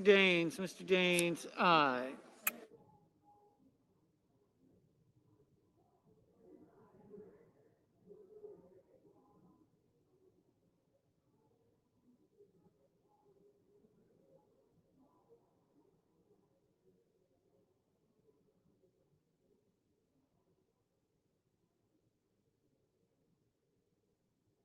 Mr. Markey, aye.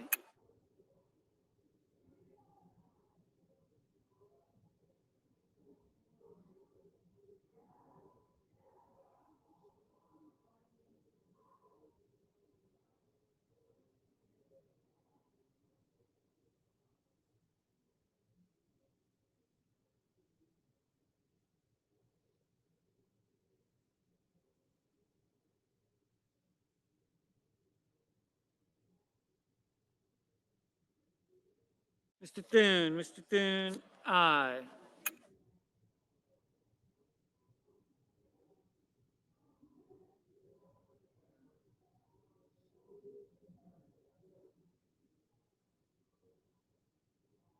Ms. Warren, aye.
Mr.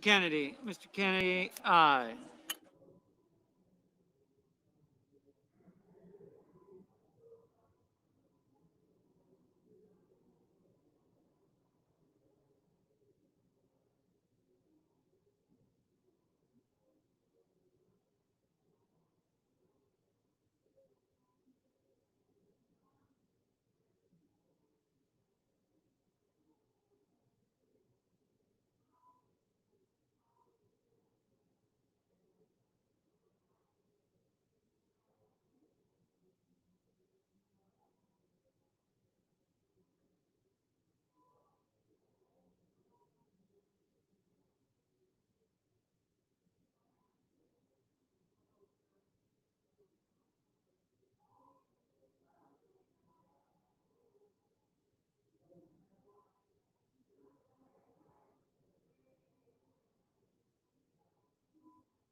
Mr. Manchin, aye.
Mr. Graham, aye.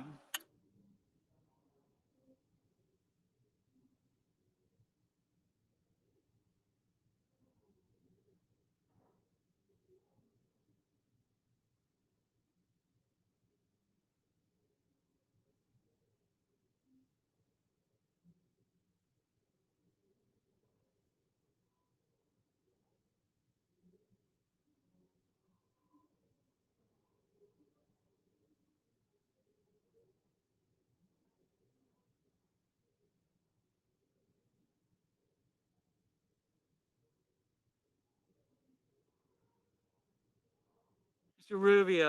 Rubio, aye.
Mr. Tillis, aye.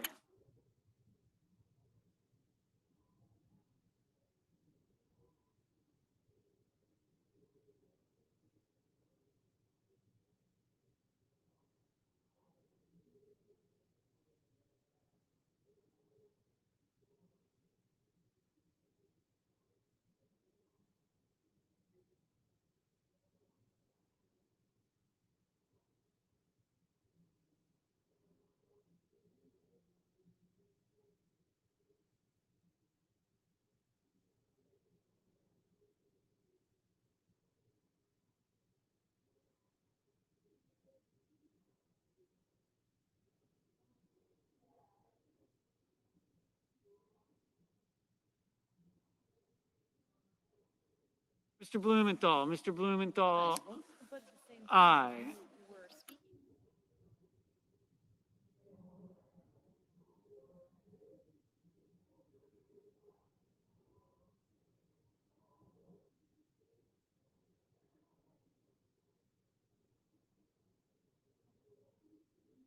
Mr.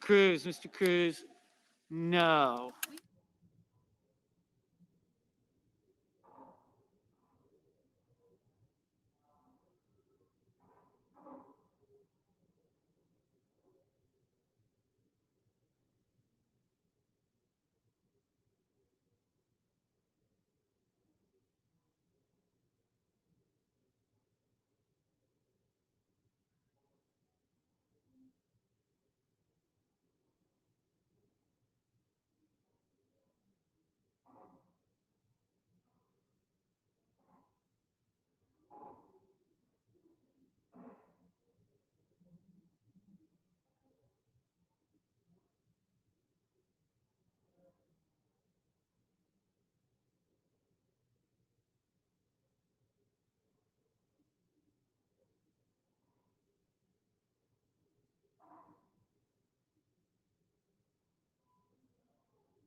On this vote, the yeas are 87, the nays are 7. The nomination is confirmed. Under the previous order, the motion to reconsider is considered made and laid upon the table, and the President will be immediately notified of the Senate's actions. President. The Senator from Ohio. President, I ask unanimous consent the Senate proceed to legislative session and be in a period of morning business with senators permitted to speak therein for up to 10 minutes each. Without objection. Thank you, Mr. President. Senator from Ohio. Thank you, Mr. President. Today, Amazon workers in Alabama will begin receiving ballots that will give them finally a real voice in their workplace by choosing to join a union. Amazon would not be the massively successful company that it is. Jeff Bezos wouldn't be a multi-billionaire without the hard work and the dedication of its hundreds of thousands of U.S. workers. They put in long hours, they risked their own health during this pandemic to meet the increased demand that we all know. As of October, 20,000, think of this, 20,000 Amazon workers, 20,000 workers at one company, Amazon, had contracted COVID-19. That's as of October. We know those numbers would be much higher today. Because of their hard work, Amazon's profits have soared by more than 70%. The company's workers deserve to share in the success that they made possible. Amazon claims to recognize the value of its workers.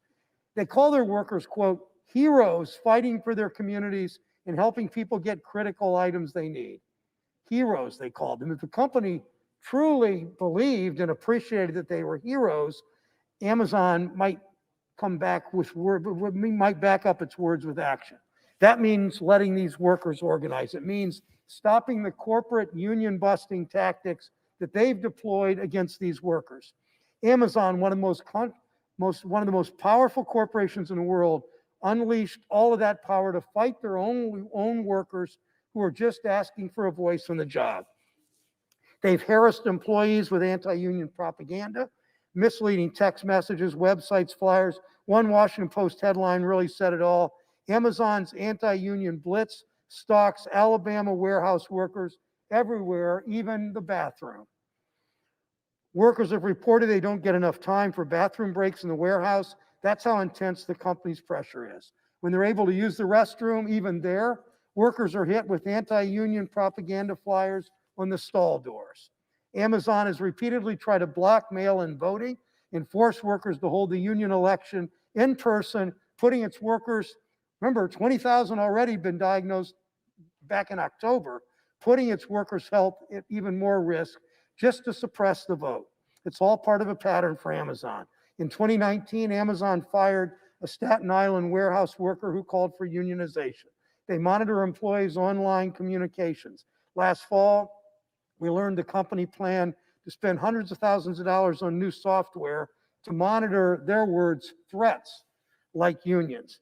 It's little wonder Amazon is afraid of workers getting more power, so much of their business model is built on top of exploiting workers, often Black and brown workers and women. Instead of employing many drivers directly, they use what they call Amazon Flex drivers. Just like with other gig economy jobs, Flex is corporate PR speak for denying workers their rights as full employees. They failed to provide complete data on COVID-19 spread in the workplace, so we really can't find out whether the company is protecting its workers' health. Amazon rolled back its tiny $2 per hour pandemic raise in June, and it announced a $2 an hour bonus pandemic raise with great fanfare many months ago. Then they rolled it back in June, and then they announced a one-time bonus of $300 per worker, not $3,000 per worker, $300 a worker, from a company that brought in $200 billion in revenue the previous year. 280 billion, 280,000 million, $280 billion in revenue. They gave workers a bonus of $300. And Amazon's not alone. The Washington Post looked at the 50 biggest corporations and found that between April and September, these companies handed out more than $240 billion to their stockholders through stock buybacks and dividends. Companies like that are making more and more and more money. They're giving it back to executives and stockholders in huge dividends and stock buybacks, yet their workers are exposed to these health hazards at work, exposed to this virus. They come home always anxious and scared about infecting their families. The workers risk their own health, often at rock bottom wages, to make those companies so profitable. If even a global pandemic where America's workers have been on the front line, if even that will not get corporations to rethink their business model that treats workers as expendable, then we have to give workers more power in the job. A grocery store worker said, they told me I'm essential, but really I feel expendable because they don't pay me much and they don't protect me in the job. So what do? It should mean collective bargaining. It should mean unions. It's why I joined Senator Murray and many of my colleagues last week to reintroduce the Protecting the Right to Organize Act, the PRO Act. It's a comprehensive overhaul of our labor laws, protect workers' right to stand together and bargain for fair wages, fair benefits, safer workplaces. We know corporations have attacked and undermined worker protections for decades, made it harder and harder for workers to even stand a chance at organizing a union when they choose to. And look what's happened to our economy. As corporations take away workers' power, productivity goes up, corporate profits soar, executive compensation explodes through the roof, but wages stay flat and the middle class shrinks. Just go over that again. Corporate profits, workers' productivity goes up. Workers are working harder and more efficiently. Productivity goes up. Corporate profits soar, executive compensation explodes, but wages stay flat and the middle class shrinks. Our bill would work to level the playing field, finally give workers a fighting chance against corporate union busting tactics like we see right now, today, last week, the week before, and today at Amazon. It would strengthen the punishment against companies that violate workers' rights to organize and the companies that retaliate against union organizers. It would restore fairness to an economy rigged against workers by closing loopholes that allow employers to misclassify their employees as supervisors and independent contractors so they don't have to live under labor law. We can't in this country, whether it's in Las Cruces or in Dayton, we can't have a strong growing middle class without strong unions. Union members earn 19% more on the average than similar workers in non-union jobs. They have better health care. They're better able to save for retirement. They have more predictable hours. Talk to Amazon workers about their hours. And they have more control over their schedules and more economic security. In a time when this pandemic reveals so much about inequality in our society, it's more vital than ever that we empower all workers. It's not a coincidence that so many of the workers at corporations like Amazon exploit, whom they exploit, are workers of color. It's true at the Amazon Alabama facility. The retail, wholesale, and department store union organizing in Alabama has made respect and dignity central to its campaign. It comes back to the dignity of work. Remember what Dr. King said. He said, no labor, no job is menial unless you're not getting adequate wages.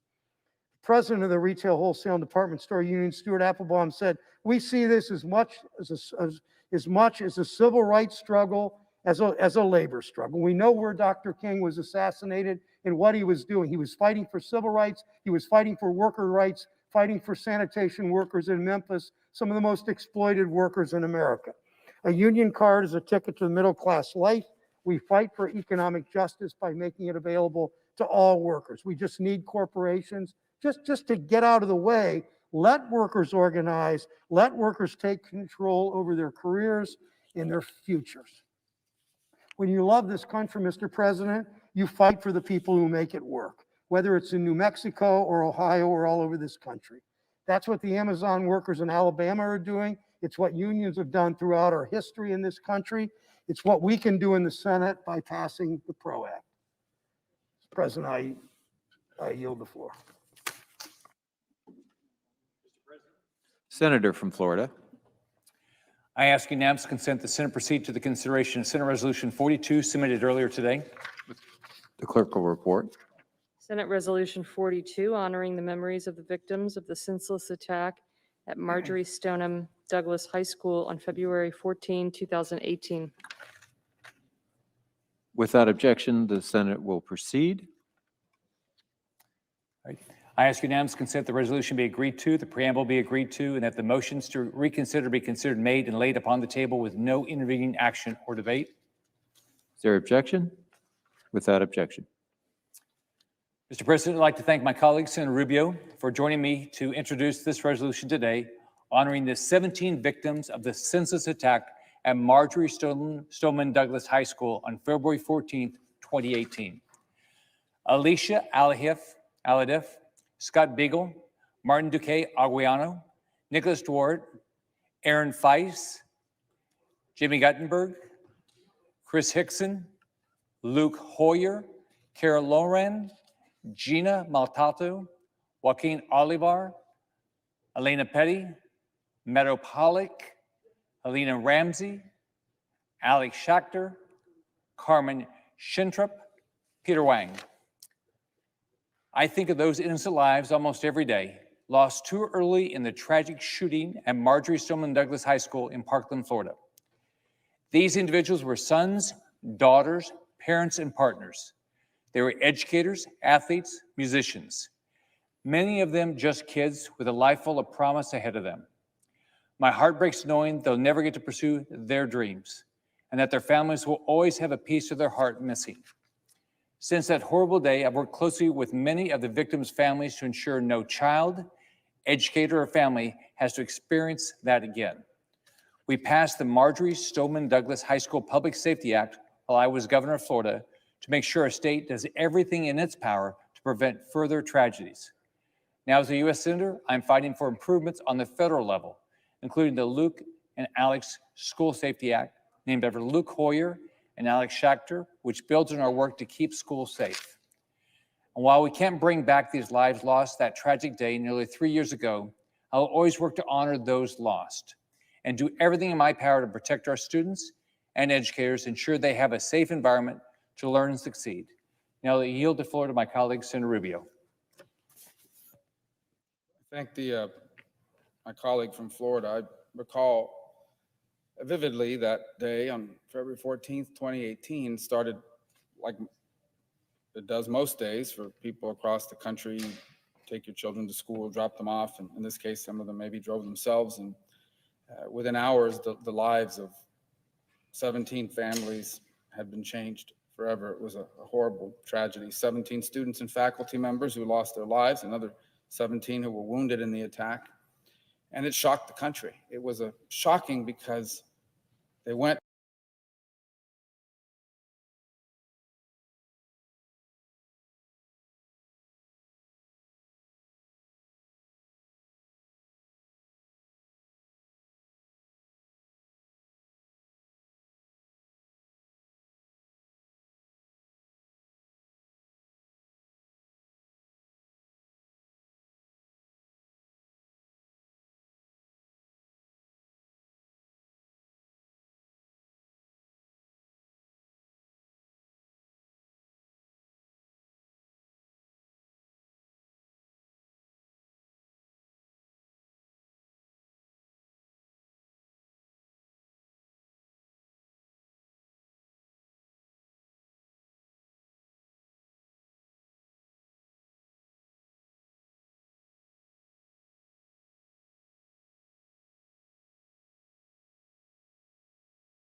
there are so many I can point to that have made a difference in their own way. They've all sort of focused on different aspects of what we should be doing. And I just wanted to take a moment today to recognize one individual, Max Schachter. I know many of you have gotten to know him here. This man works tirelessly. He lost his son, Alex, on that day. But his commitment has actually produced significant progress.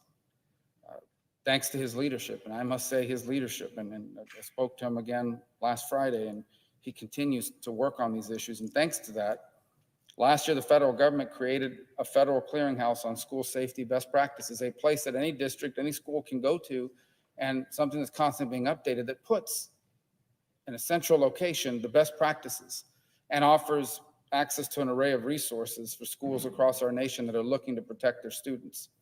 And this is important because in the aftermath of this, everyone was trying to figure out, well, what should we do?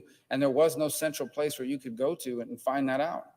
And recently, as my colleague from Florida just pointed out, I, along with my colleague from Florida and Senator Ron Johnson, we reintroduced the Luke and Alex School Safety Act, named partially after his son, Max, which would make this clearinghouse permanent. It was put in place by the agency, but this would make it permanent.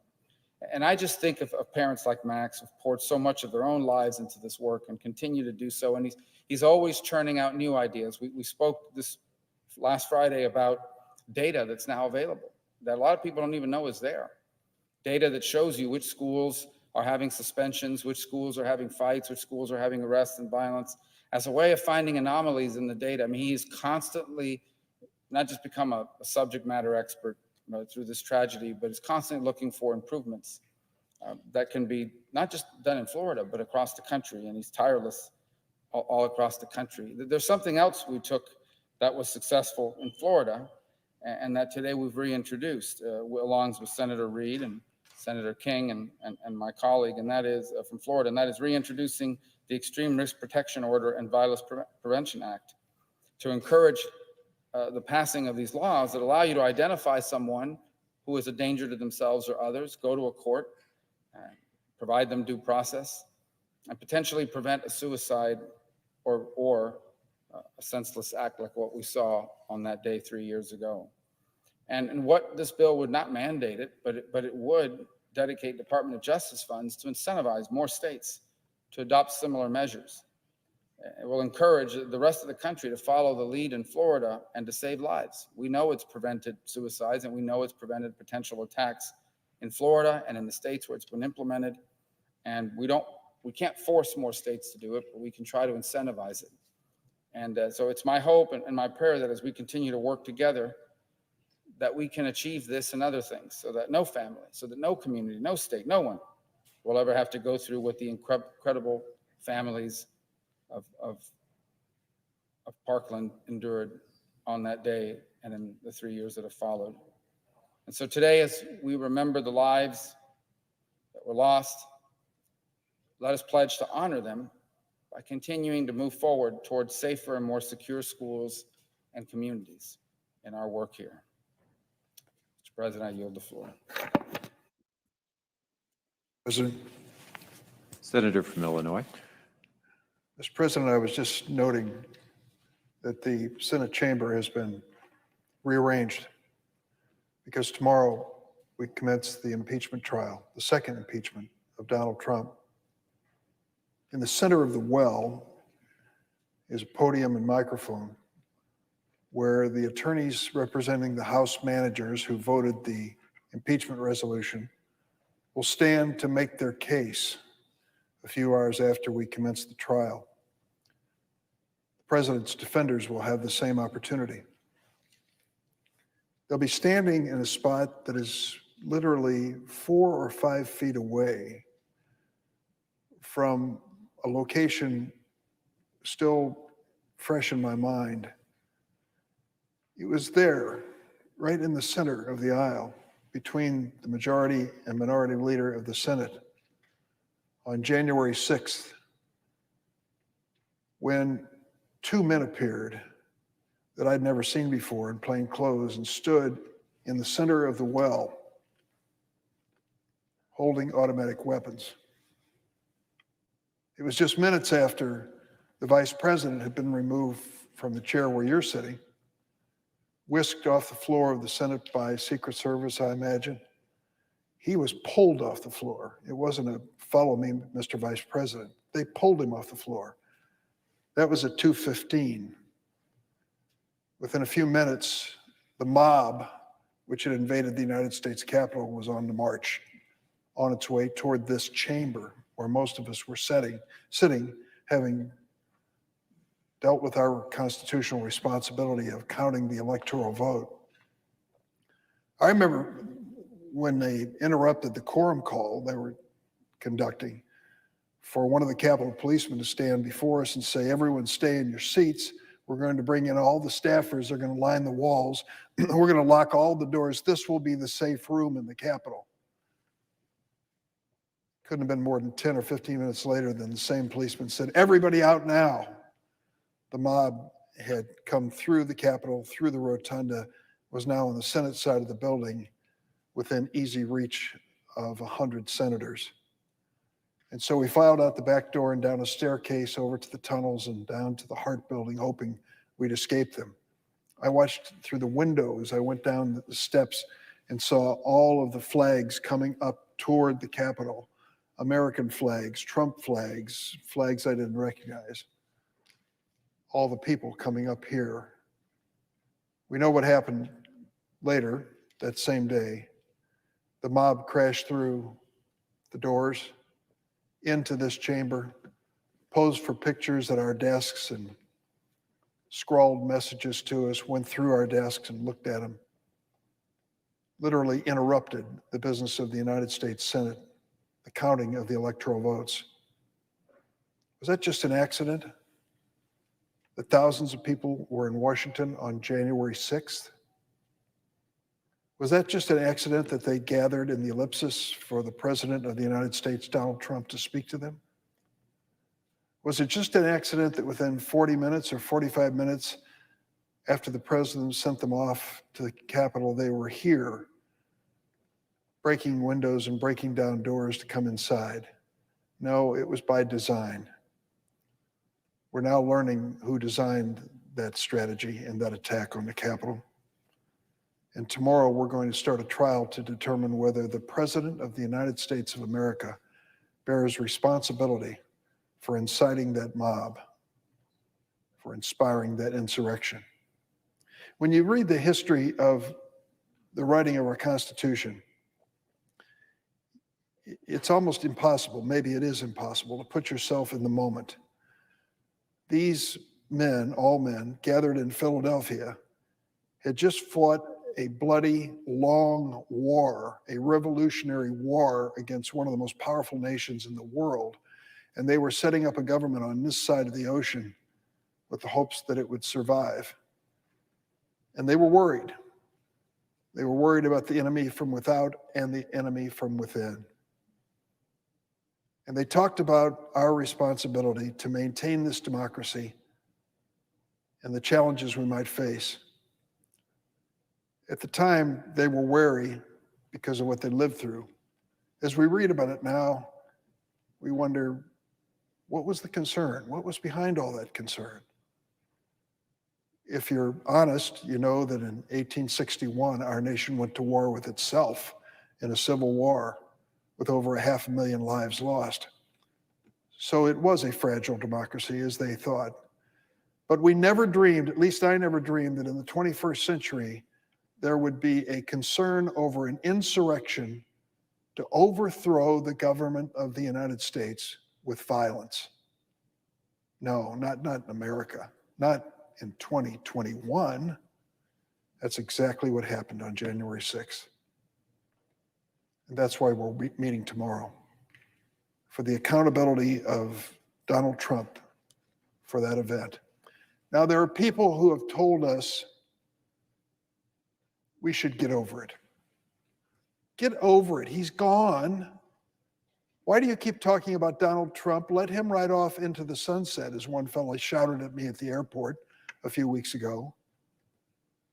Why would you want to keep reminding us of our differences and divisions?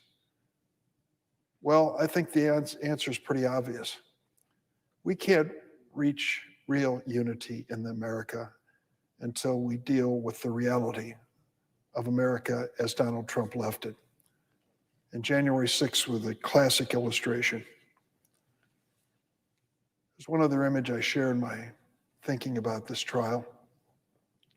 When I hear former UN Ambassador Nikki Haley, the former governor of South Carolina, say, "Get over it," to the Democrats, I think of that solemn scene in the Capitol Rotunda last week as we honored Capitol Hill policeman Brian Sicknick, who was murdered by that mob, I spoke to his mom and dad afterwards. He always wanted to be a police officer. He'd served in the Air Force, but he wanted to be a police officer. And his mom said, we thought of all places for him to be a police officer, the safest had to be the United States Capitol building. And she lost her son to that murderous mob. I can't get over that. I'm sure his family will never get over it. And if we can't give an honest answer to the American people of what happened and who was responsible for it, shame on us.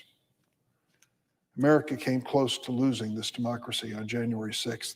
For this president's design was to make sure that an election didn't count, that November 3rd was ignored.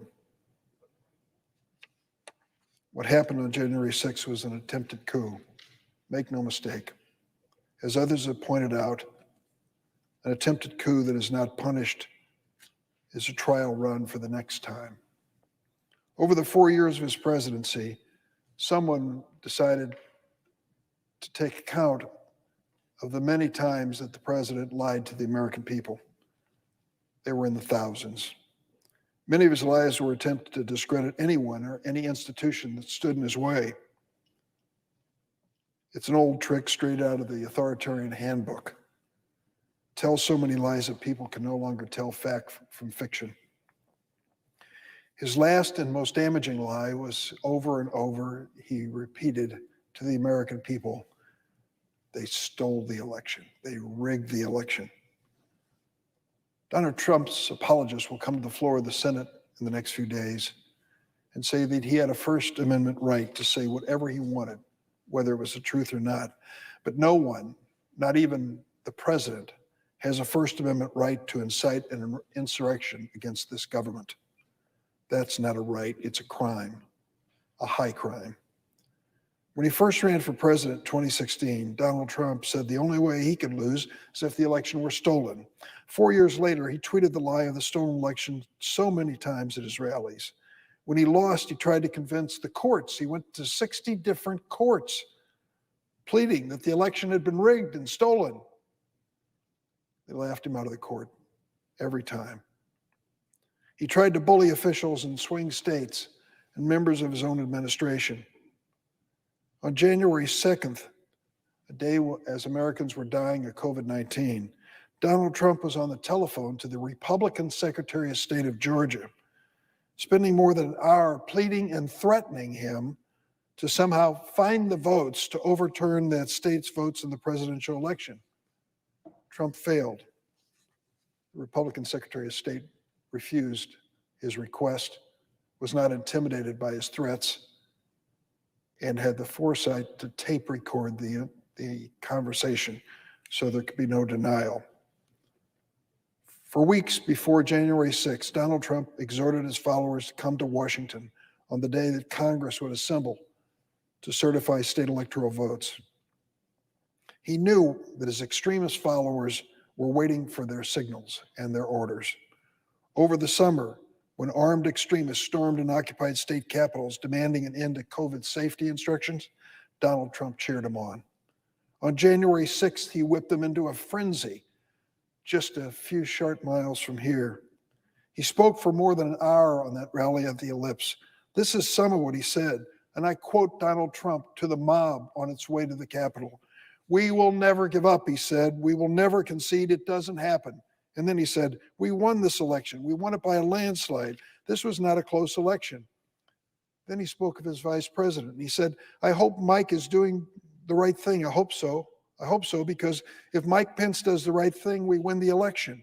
All vice president has to do is send it back to the states to recertify, and we become president, and you are the happiest people." And then he said, "We have to fight like hell," Donald Trump said to that crowd before they made it up to the Capitol. "If you don't fight like hell, you're not going to have a country anymore," Donald Trump said.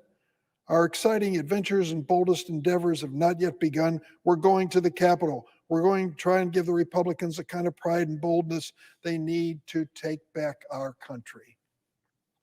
Donald Trump wasn't shocked at what happened next. The crowd followed orders. He was excited. According to reports, he ignored pleas from the White House, who begged him, people around him begged him to do something to calm the mob before they got to the Capitol. At 2:11 p.m., the mob smashed through the doors and windows, began pouring into this building. 13 minutes later, while the mob chanted, "Hang Mike Pence," Donald Trump tweeted, "Mike Pence didn't have the courage to do what should have been done to protect our country, giving states a chance to certify a corrected set of facts. The USA demands the truth." At 6:01 p.m., Donald Trump again tweeted to the mob 4 hours after they'd broken into this building. Here's what he said: "These are the things and events that happen when a sacred landslide election victory is unceremoniously and viciously stripped away from great patriots who have been badly and unfairly treated for so long. Go home with love and in peace." And he closed, "Remember this day forever." I will.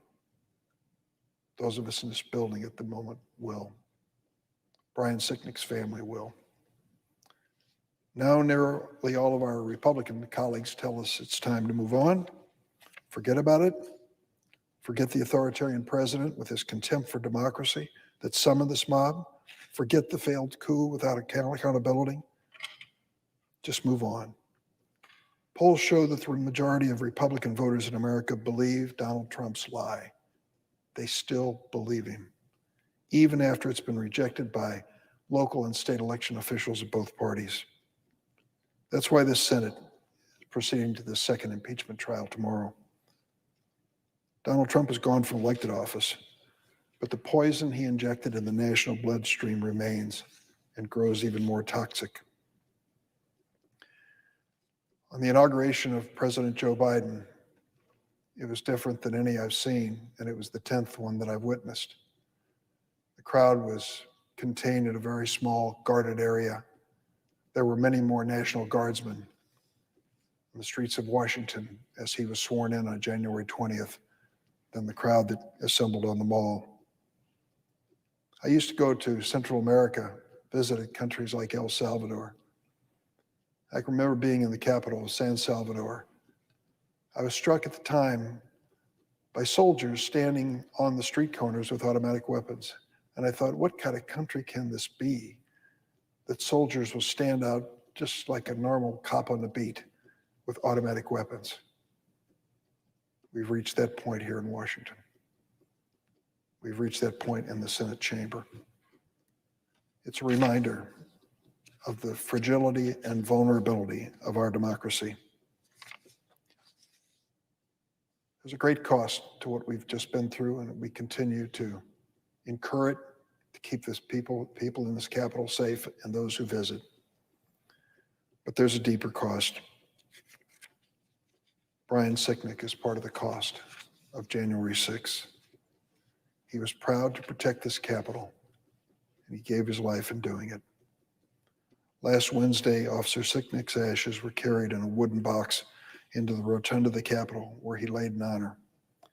The solemnity and hushed silence that greeted his return was made more painful by memories of how an aggrieved and angry mob had desecrated this building that he loved. Brian Sicknick paid for that hush piece with his life. He's one in a long line of patriots who've given their lives over more than 240 years to protect this country. For his sake, for all those wounded on January 6th, and for the safety of our democracy, we have to put an end to Donald Trump's big lie once and for all, and look honestly at the culpability of the man who incited this mob to attack Congress, to attack the Constitution, and to attack our way of life. I yield the floor.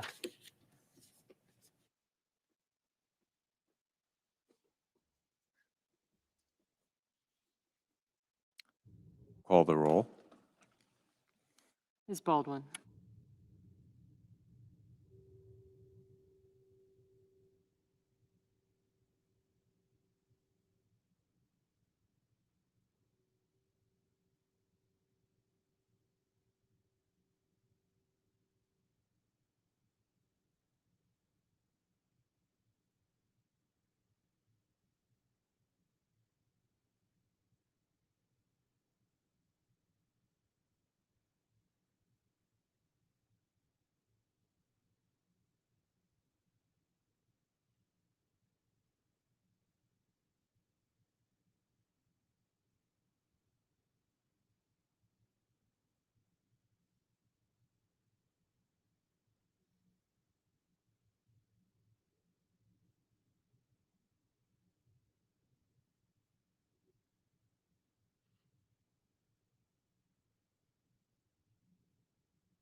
Madam President.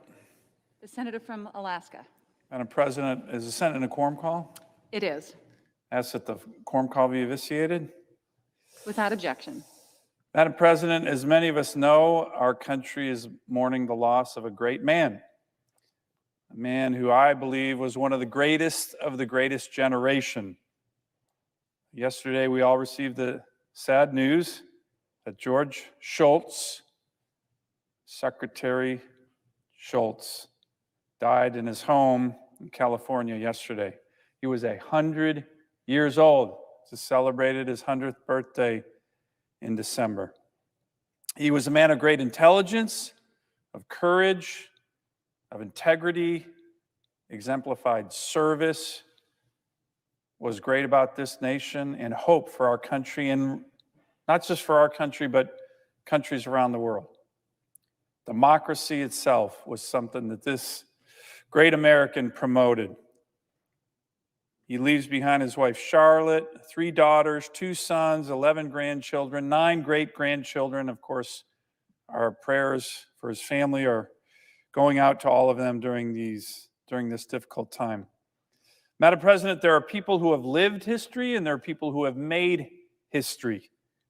Secretary Shultz made history. He lived a life in full, and he was always giving back to his country, to his fellow Americans. He was one of only 2, I believe, American citizens who held 4 different cabinet posts in the U.S. government. He was OMB director, Secretary of Labor, Secretary of the Treasury, and most importantly, Secretary of State for almost the entire 2 terms of President Reagan's tenure during some very perilous times in our country's history. As Secretary of State, there is no doubt that Secretary Shultz, along with President Reagan, did so much to win the Cold War, to bring down the Berlin Wall eventually, to successfully not just defeat in the Cold War the Soviet Union, but to foster the infrastructure of democracy around the globe. And if you read about his exploits, if you read his autobiography, you'll see so much of what George Shultz did for our country, which was so important. It's not an exaggeration to say we're living in a more peaceful and prosperous world. There's no doubt we have challenges because of men like Secretary Shultz. Now, one of the great honors of my lifetime was to get to know Secretary Shultz over the last several years. I had the opportunity to meet with him many, many times and to listen and learn. And his mind was so sharp, the stories that he would tell. And this, to me, is another great example of leadership. People who, even in the end years of their life, are still mentoring others, whether senators or students. He would regularly teach classes out at Stanford as part of the Hoover Institution out there. He kept writing books until his 100th birthday. I had the opportunity to wish him a happy birthday in December and was even on a Zoom call with him. And I will say, in my experience with him, certain things kept coming out, themes of a life, service, of course, patriotism, integrity, trust, and also the United States Marine Corps.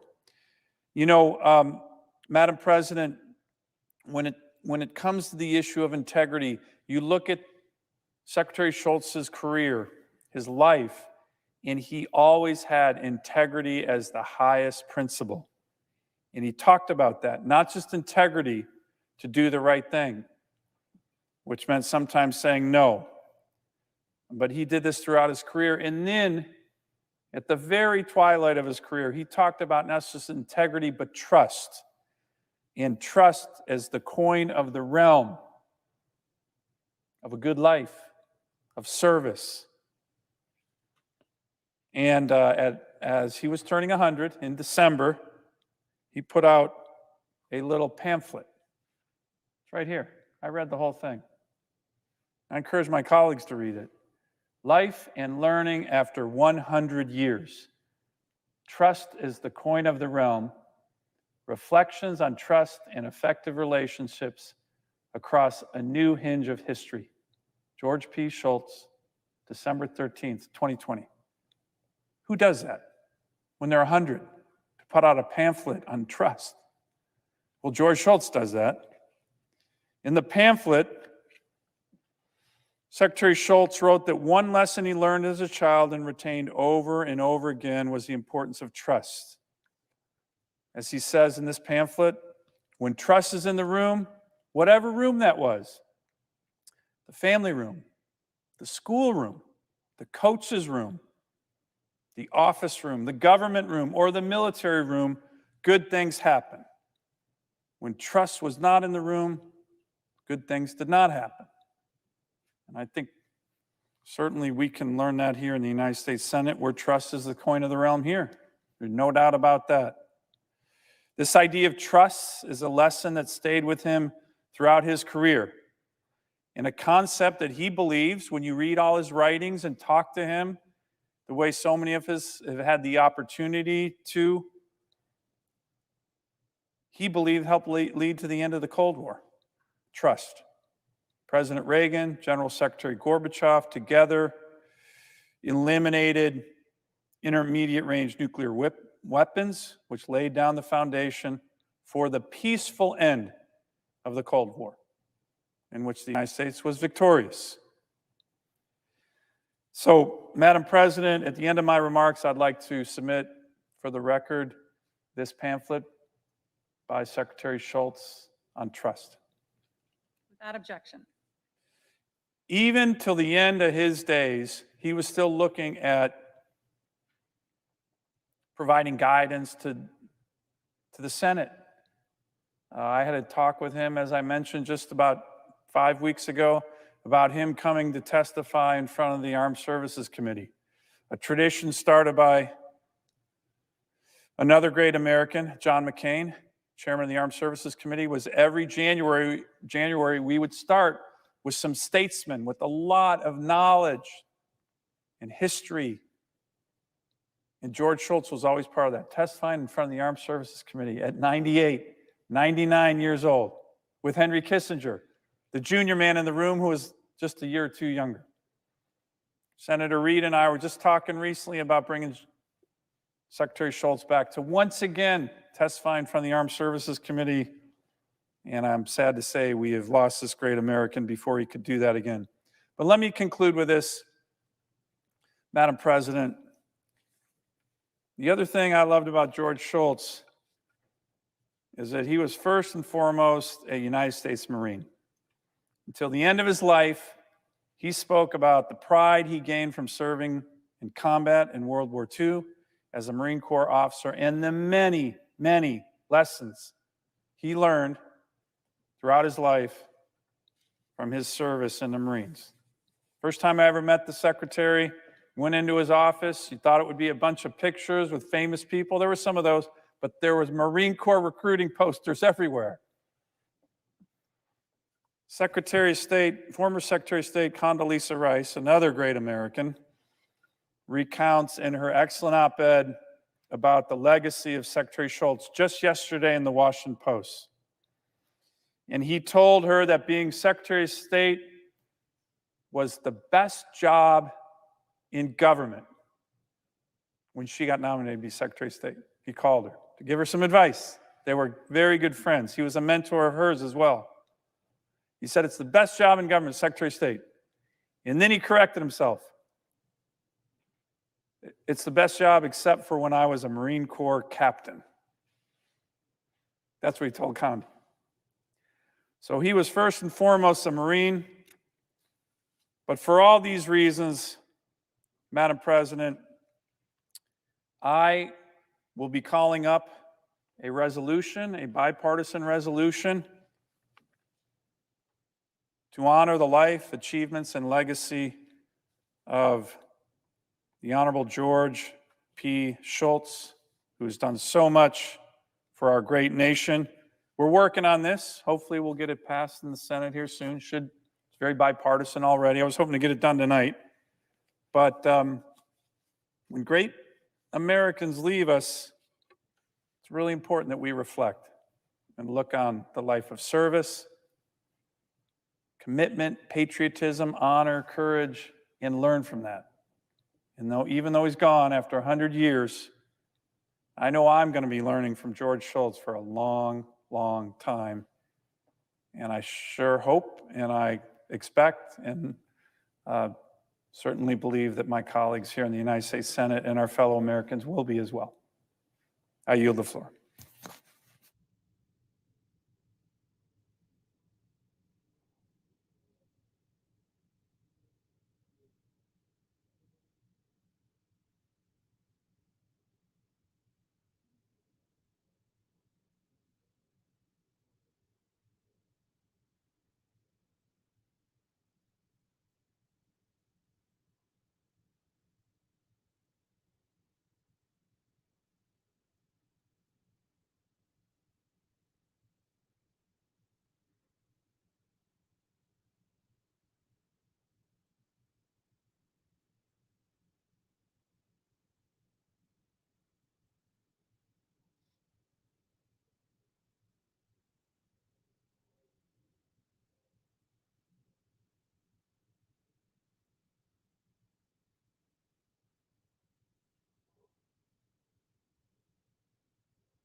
Madam President, The Majority Leader. I ask consent the Senate proceed to executive session to consider the following nomination.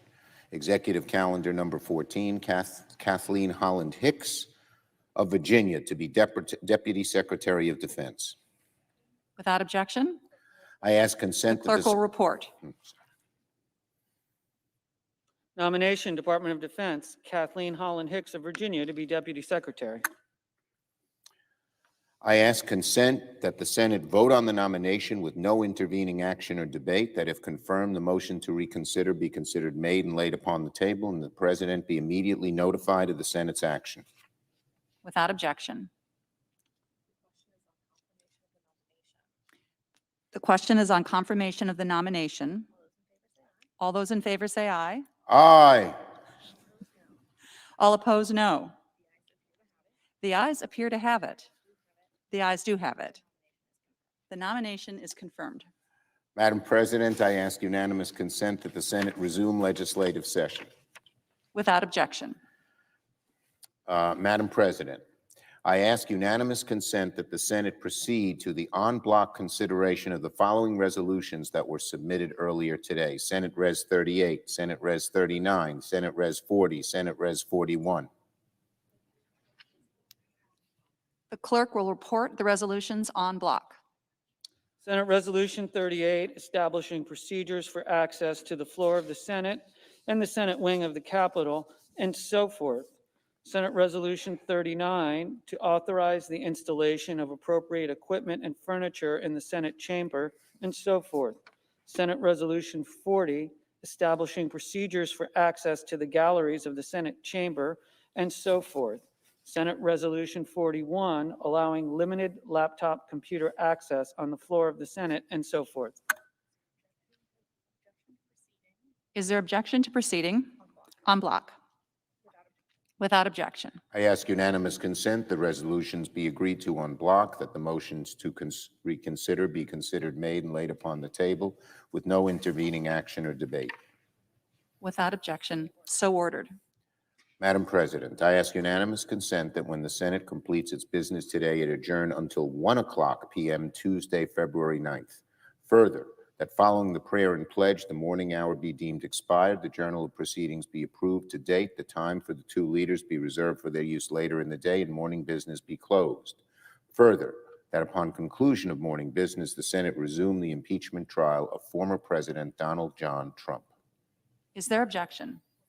Without objection. If there's no further business to come before the Senate, I ask that it stand adjourned under the previous order. The Senate stands adjourned until 1 p.m. tomorrow.